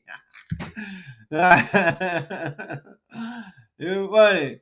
So it's an aggression, right? And if it's coming from a segment energy, so be it. And they're not talking about we don't need no more quote unquote masculine men. Fam, it's too late. They done flipped the shorties in New York. They flipped them. Do you know if you see a shorty with red hair and blue hair, it's too late.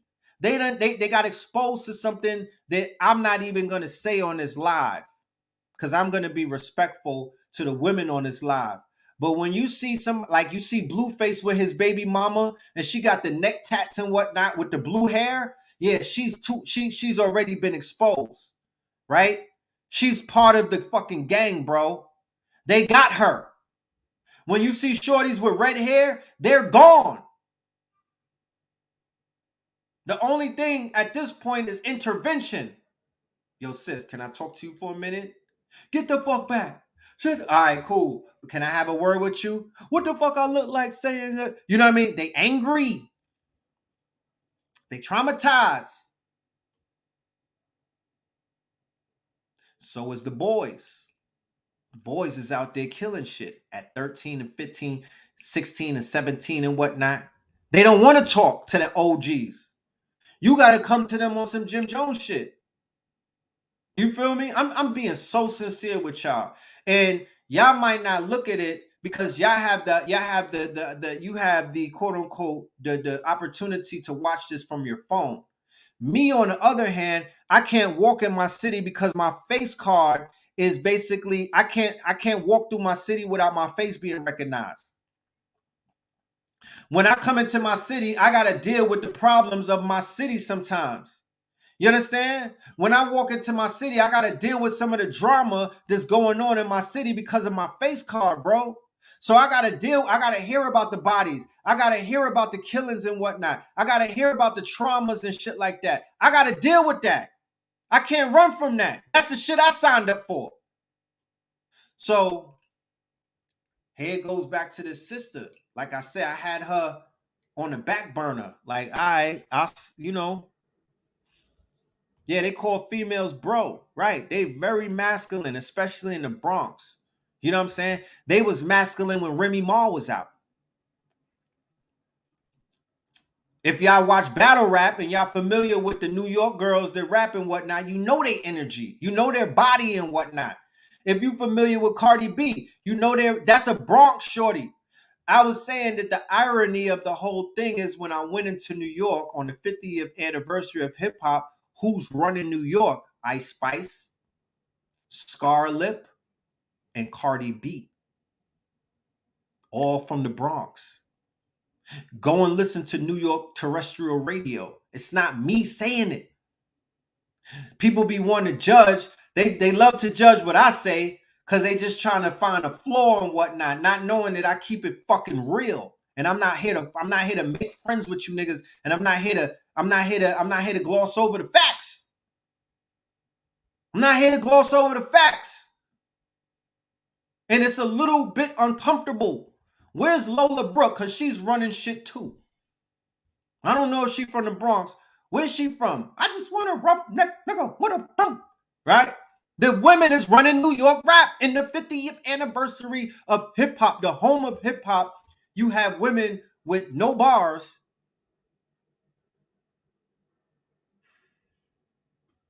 You got women with no bars running shit. Either through the sex appeal, right? And that's just that, I'm not here to say, oh, I feel bad for hip hop. It is what it is. It just didn't wake up like this. The trajectory been spinning out of control. To be honest with you, Pop Smoke was the glue. Regardless if he was a drill rapper or whatnot, he wasn't necessarily towing the line of kill everybody. He was dancing. He was talking about the women's. You know what I'm saying? He was giving you a little bit of the balance. He was making that shit look like it was quote unquote palatable. Henceforth, why when he got killed, everybody became a drill rapper because he made it.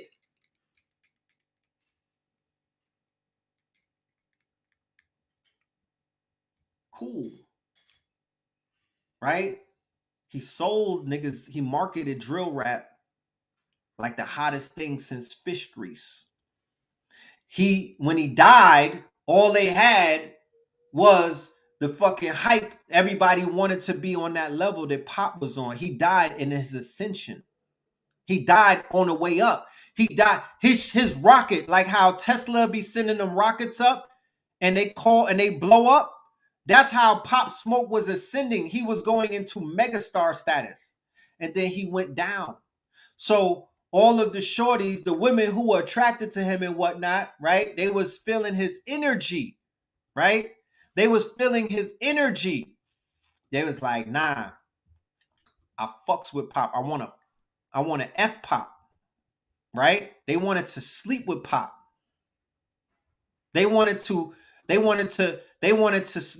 his body, right? Because he has sex appeal.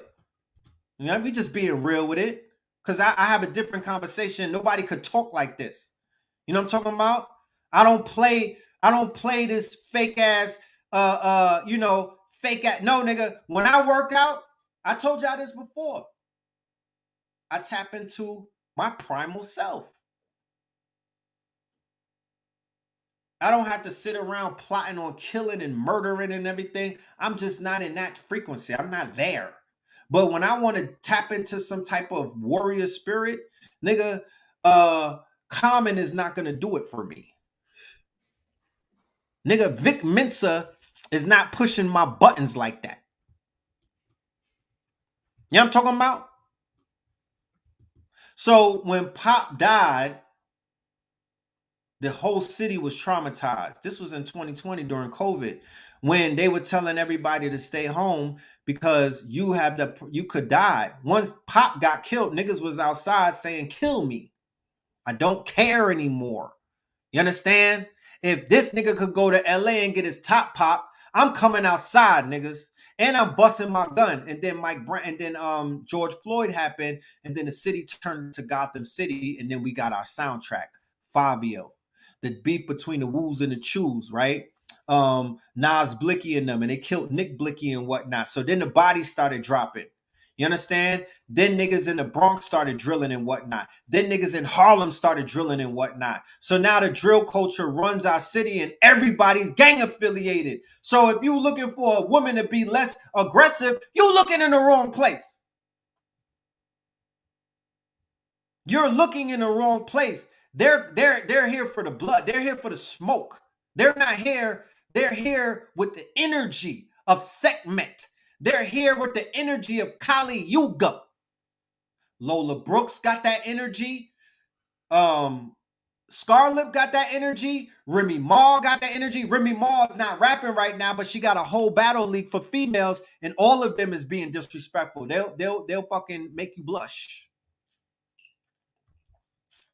You said that they're sexy too. Pop Smoke was just another piece on the board of entertainment. They brought him out, choose the gambit, and sacrificed him for a bigger purpose of opening the drill gate for mainstream music. You know what, Django? That could be the case.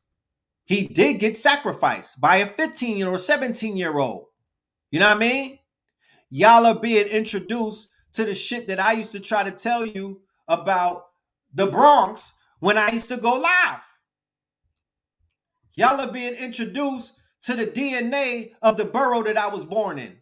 The shit is turned up, right? The women been drilling.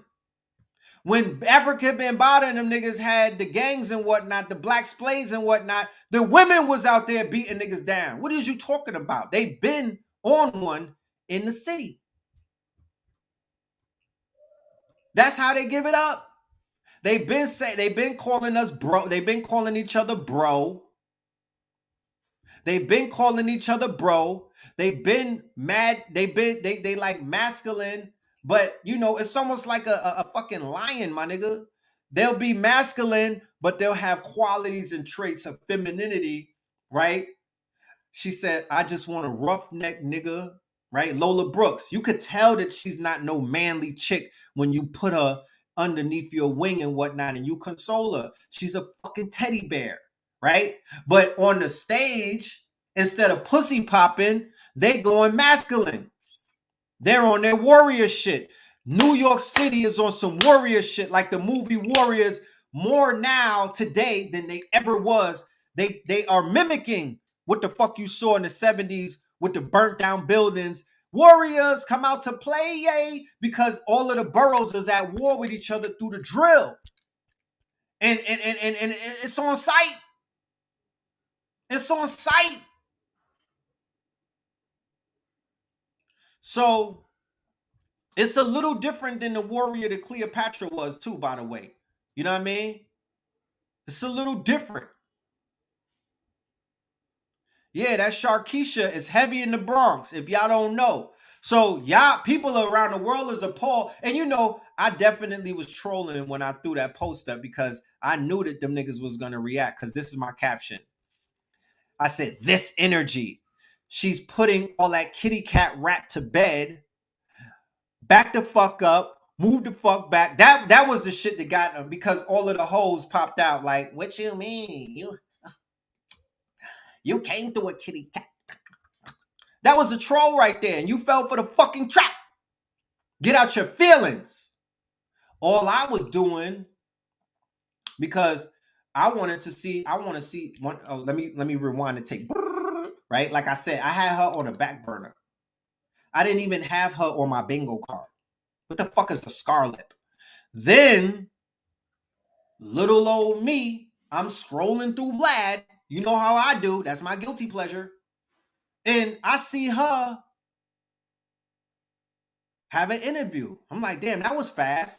What the fuck is her story? What do I need to know about her? Right? I'm being judgmental. I'm being hotepish. I got my nose up. Like I'm better than. Like I can't, like nobody, like, you know, like I'm so fucking highfalutin that I can't hear no one's story, right? But some sister in a head wrap type shit, right? And we know what that is. We know that's not the truth, right?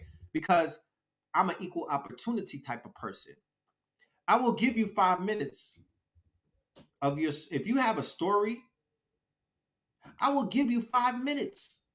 I don't have that much time, right? But as a researcher and as somebody who does, you know, I'm into the culture. I'm a connoisseur. I gave her 5 minutes and she hooked me. She hooked me, bro. She hooked. Her story was so heartfelt.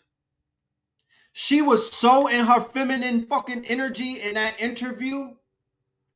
She was so childlike and unassuming. Like, it threw me off. I was like, oh shit, I wasn't ready for that. Damn. I don't want to feel for this girl. She has a scar on her lip. She's from the Bronx.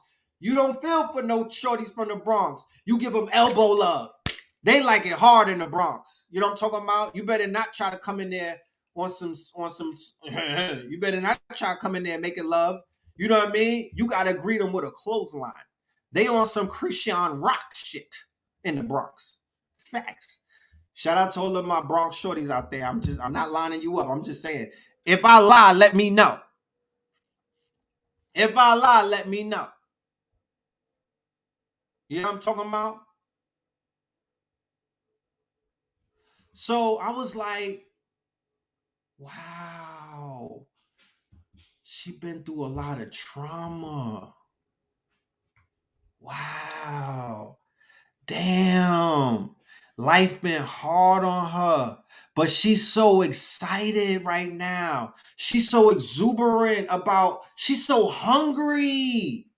Wow, she's so quote unquote she's in her moment right now. She's so quote unquote, she wants it. And if somebody wants it that bad, they're going to attract me. I'm going to pick up on that, and there's going to be something that I'm going to be drawn to, because I have this thing in me about the underdog, right? I've never really been the underdog, to be honest with you. I've always been quote unquote outgoing. I've been popular because I was a twin from the gate. You know what I'm saying? I've always been, her mother died young, hit by a bus at 12, raised by foster parents and abused and then taken in by her aunt and whatnot, and then sexually abused by her aunt's boyfriend while the aunt was watching. Her scar on her lip comes from her older brother socking her in the mouth, right? Not from a stranger, from her blood brother who was also in the foster care system with her. Socked her in her mouth. She's been pillaged and whatnot. She has trauma. And then she told Vlad, she said, the way that I were able to, my therapy, the way I'm able to express myself. She was like, I did a poem on my Instagram where I was talking about suicide, and I didn't have any makeup on because people make fun of my skin color and my face and whatnot, and they call me ugly and shit like that. So I made a poem and I poured my heart out to my fans and whatnot, and they wasn't necessarily listening, and I sent that to many different DJs and nobody bit the bait. So I went in the studio one day and I made Back the Fuck Up, Move the Fuck Back, and niggas was on from that point on, and I was like, bombs. You gotta remember, the new hip hoppers don't get A&Rs anymore. I don't know Lola Brooks' fucking story. I don't even know Glorilla's story. I know that she used to work at Wendy's and she likes sperm on her fries. You know what I'm saying? That's all I know. I don't know Ice Spice's story. I know she got an orange afro in a fucking bubble. That's all I know about Ice Spice, and she has no stage presence. That's all I know about her. But I'm still rooting for her too.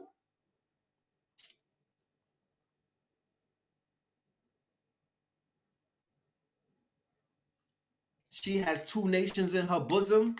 First generation. She got some Africa in her. Right? But that's not a death sentence, because if you niggas was in the Bronx, you'll know that it's a melting pot of Africans, Mexicans, Puerto Ricans, Caribbeans. I come from Flatbush. We was grown up around Haitians, Jamaicans, Panamanians, Trinidadians, Grenadians, Bahamians. All of that, I was exposed to all of these different people. I have multiple girlfriends. I wanted to try out every single dish from every fucking nation, if you understand what I'm saying. You know what I'm talking about? I didn't have to be a passport bro, nigga. The sisters came to us. I didn't have to get on a passport bro to tap into DR, nigga. DR was in my third grade class, nigga. DR was right up the block. So was Trinidad. So was Panama. You know what I'm talking about? And then we started traveling to Africa through their women. So, and both of, I got 3 children and 2 of their mamas is Jamaican. You know what I'm saying? So I'm Jamaican by association. I have no problem. I love Jamaica, literally. Right? So I just found out that Gloria's name was Gloria Hallelujah. I would love to hear her story because I'm coming from the era of hip hop that you knew everybody's story. The story is what made the artist attractive to you. You know what I'm saying? Yeah, y'all are safe over here. Everybody from the islands and shit like, yeah, you have a home over here. I'm not judging near one of y'all. I got love for everybody from the Caribbean and the fucking continent until you show me that I should, that I need to take that shit back.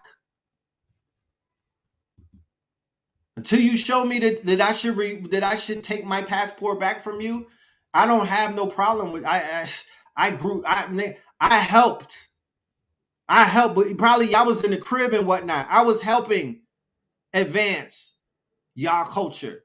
You know what I mean? Because when we was coming through fresh to death, we was helping the Haitians how to dress. We was showing them niggas what to put on.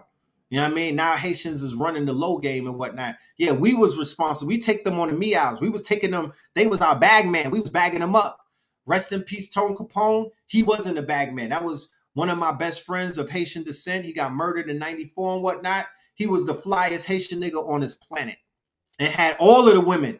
You know what I'm talking about? All of the women. He was that guy. I looked up to him. You know what I'm talking about? So look, man, I love me the variety of our people. I know how to communicate. You know what I'm saying? I know how to communicate. Yeah, I did go off on Caribbean nurses. I damn sure did go off on Caribbean nurses. My grandmother met her fate. You know what I mean? And them Caribbean nurses let my grandmother down in that nursing home.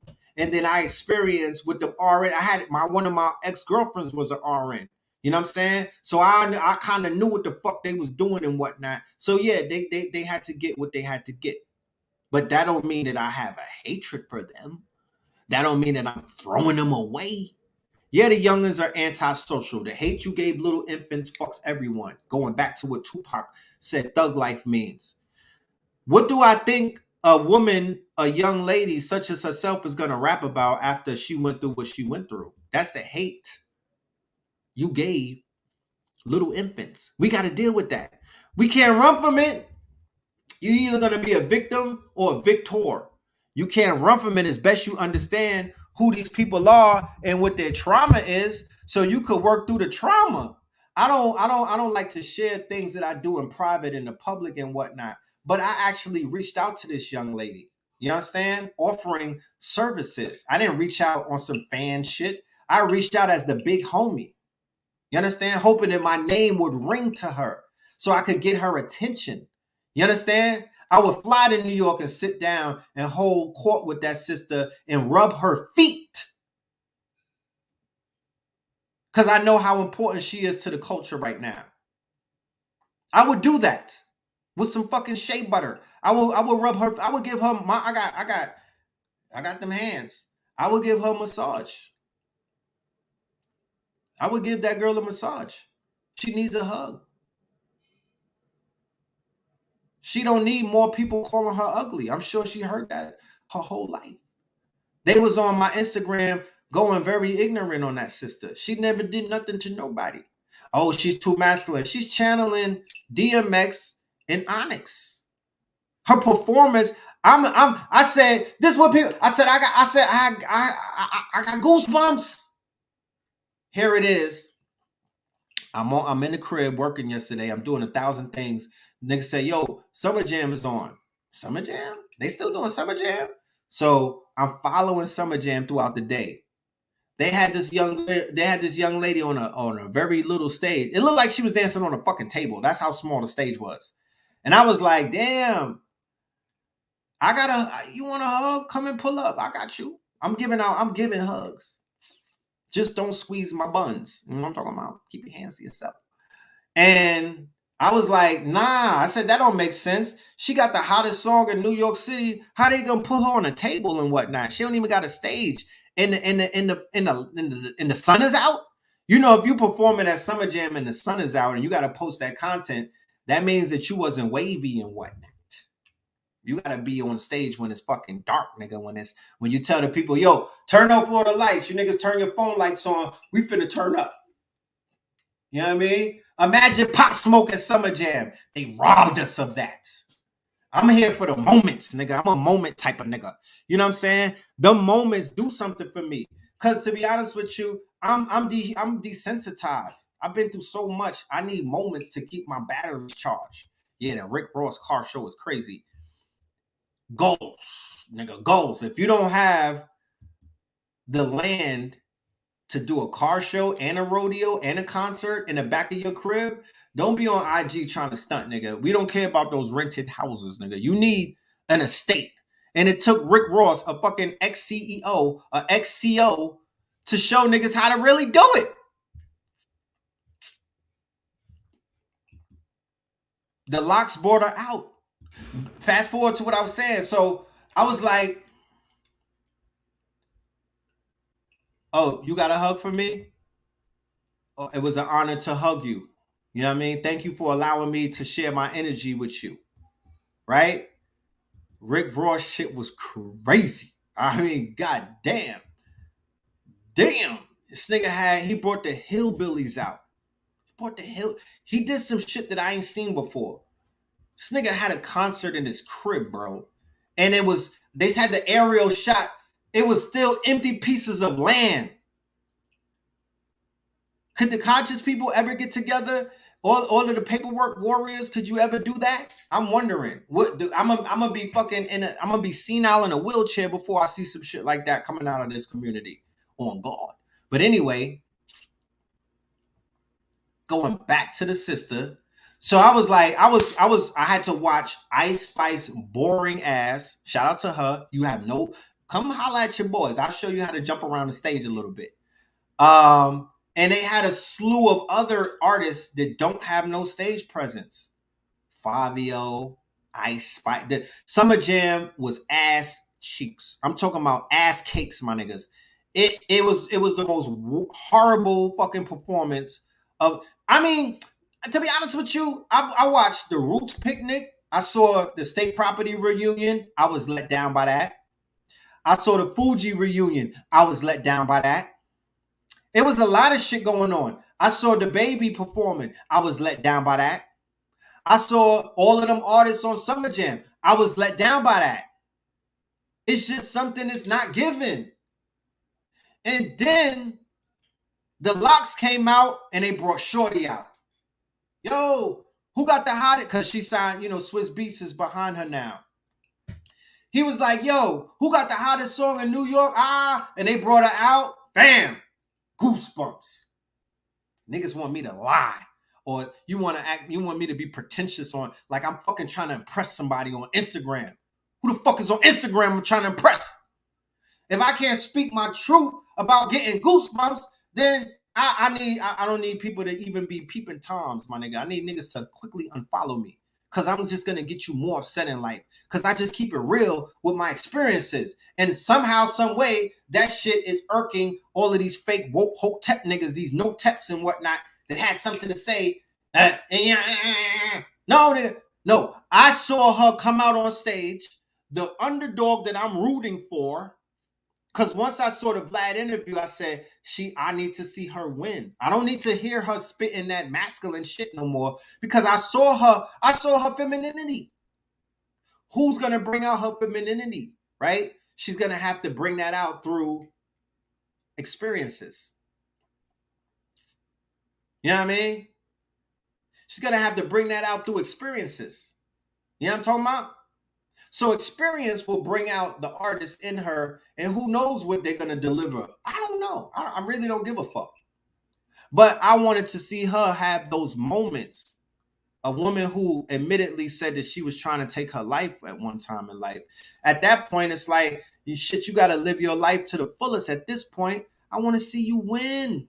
Whatever the fuck that means and what it looks like. So then I saw her, she got signed to Epic. And I was like, okay, you got signed and everything. You know what I'm saying? I thought that Cardi B or somebody was going to sign her, but whatever. And then I saw the Locks bring her out on stage to tear down this is Summer Jam. I don't know if y'all familiar with Summer Jam, but Summer Jam is about performance. It's about energy. It's not about bars. It's not about bars. You know what I mean? Why you hating on Cameron and Mace? Them niggas is, you said they weirdos. Don't do that. That's the best sports show on the fucking internet. What are you talking about? You know what I mean? Are you sure? Yeah, Cardi B performed, but I didn't even watch that. Cardi B performed. I didn't watch that. I'm sure that Cardi B was doing Cardi B things. You know what I mean? But at the end of the day, I'm you know, I like the energy. You know, I'm not really feeling Lotto right now. Too tough. I don't know. It's just not giving for me. You know, she's trying too hard, I think. You know, it feels like it's trying too hard. You know, she's beefing with Nicki and everything. She just, you know, it's just a little, I don't know. It's not coming off natural enough. It's not, she's doing a lot, bro. Right. She's doing a lot. It's just not coming off. It's like if you're going to stunt on somebody, just stunt. But it's like you just going crazy in the camera. People like that, when the smoke comes to them, they're not going to act the same, though. You might get a fucking cop out. You know what I mean? You might get a cop out. You know, I don't know. It's just not given. So, Shorty had energy. She was projecting that energy. That shit connected. And I just threw a little 10-second clip up. Boom. And I was like, I tagged her because I want her to know that, you know, I see her. I want her to know that I was celebrating her. And then I see her. That's important to me. She's from my borough. And that's important to me. I'm not here to judge her. I'm not here to diss her. I'm here to smudge her. Okay? I'm here to smudge her the same way that I would smudge any sister that I believed in and whatnot, who needed some smudging and a fucking hug. There's no sexual attraction. There's nothing that me and her could do with each other, but me giving her a type of conversation that will speak to her soul and whatnot, because I would try my best to help her find some type of healing. I'll pull up to her with some fucking shrooms, nigga. You know? These artists, they need their A&Rs back. These artists need A&Rs to return back in the game. They need some type of coaching and training and whatnot. They don't have what it takes. They don't have no stage presence. They do not have a stage presence. They don't perform right. All of that lip syncing, that rolling loud and shit like that, and it's not giving, bro. You got to tear the fucking stage down. Got to tear it down. They need to bring the A&Rs back. Could we get her on Buy Red Gold? Let's try. Let's try. Go and tag her. Tell her she needs to get on the fucking remix to Red Opals. Up in the BX, smoking the DX. Hey. Nah. It's not even a rap thing with me and that girl. You know what I mean? It's just more of a human thing. It's just more of a human thing. She ain't gonna be here for too long anyway. She's not gonna be here for too long. I don't see her as a legacy artist like that. You know? My favorite performance at Summer Jam all time, it might be Michael Jackson and when Hove exposed, when he put them niggas on the Summer Jam screen. When he put Mobb Deep on the Summer Jam screen. Or no, Lotto is short for mulatto. It's short for mulatto. You know? It's short for mulatto. I don't necessarily have my favorites. I don't know. I don't know what that means. I don't have my favorites too tough. You know? Like I say, I'm a moment type of person. If you capture the moment and whatnot, I can remove myself from my biases. I can remove myself from my prejudices. I can remove myself from my judgment and observe and experience that shit for what it is. You know what I mean? That's just me. I could experience for what it is. You know what I mean? I mean, y'all tell me what your favorite Summer Jam experience was. I'm trying to remember. You know what I'm saying? I'm trying to remember. Like, who tore the fucking stage? DMX. Matter of fact, yes. DMX at Summer Jam. That was probably the best fucking performance because, once again, energy, pure energy gave me goosebumps. You know what I mean? Gave me goosebumps. Word Black. I was just on a live with General Steele the other day. He's a legend. And I gave him his props on that live. I was like, fam, you a legend. MOP Annie up. Yeah. I wish Wu-Tang would have tore the stage down. I know they had a discrepancy at the Summer Jam and they got banned and shit like that. But Wu-Tang, if they would have performed when Dirty was alive, that probably would have been classical. And when they would have let Purple Tape play out. Was Biggie at Summer Jam? Yeah, I think Big was at Summer Jam too. You know what I mean? But I just brought that situation up with the sister just to give some insight, you know what I mean, and tell the story and whatnot. You know, I'm not telling y'all to go in because people say, yo, you got a lot of red, you got influence. So I'm not telling you to go and listen to her. You don't have to do anything. You don't have to like her. You don't got to. This is not my endorsement of her as an artist. This is me giving you the story about how I was introduced to this artist through many different channels and whatnot, and how we wound up where we are right now.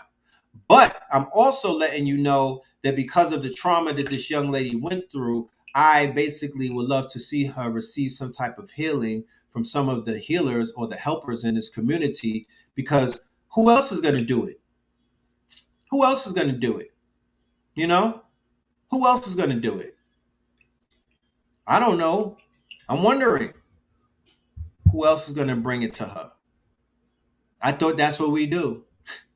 I thought we are brothers and sisters keepers, and we don't cast judgment on people and whatnot.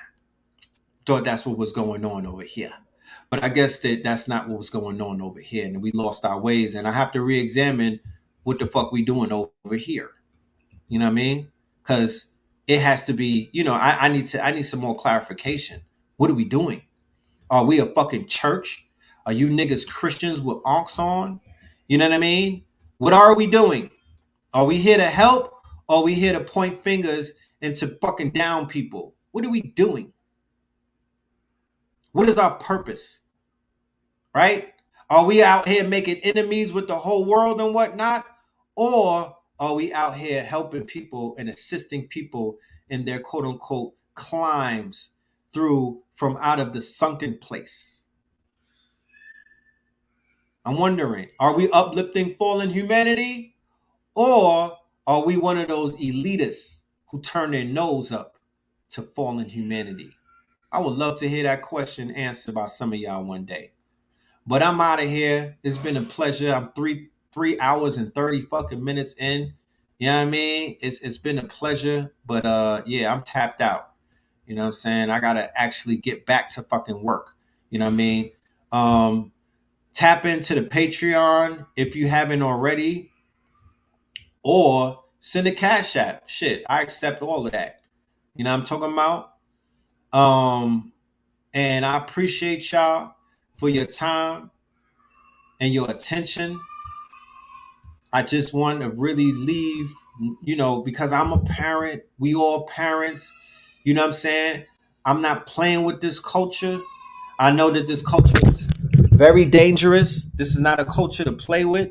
These kids are not playing the way that we was playing and whatnot. They not playing. They playing for keeps, right? This is not the Mobb Deep of yesterday. This is not your Nasir Jones. This is Nas Blicky, right? They're bodying shit. This is Chef G and them niggas. They're killing niggas. You know what I'm talking about?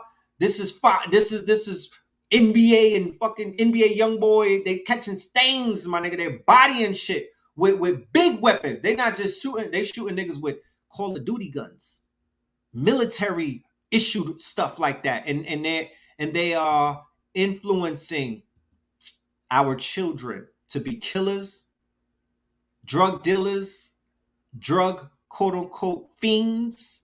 They want our people to crash out. They want our people to crash out. They want us to crash out, bro. They want the babies to crash out. They don't care for us. So it's going to take, if they don't care, then who cares? Is it too cool to care? You know what I mean? Yeah, click, click, bow. Right?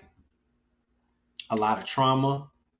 Some of them, you know, Fabio, mother died. You know what I mean? Trauma.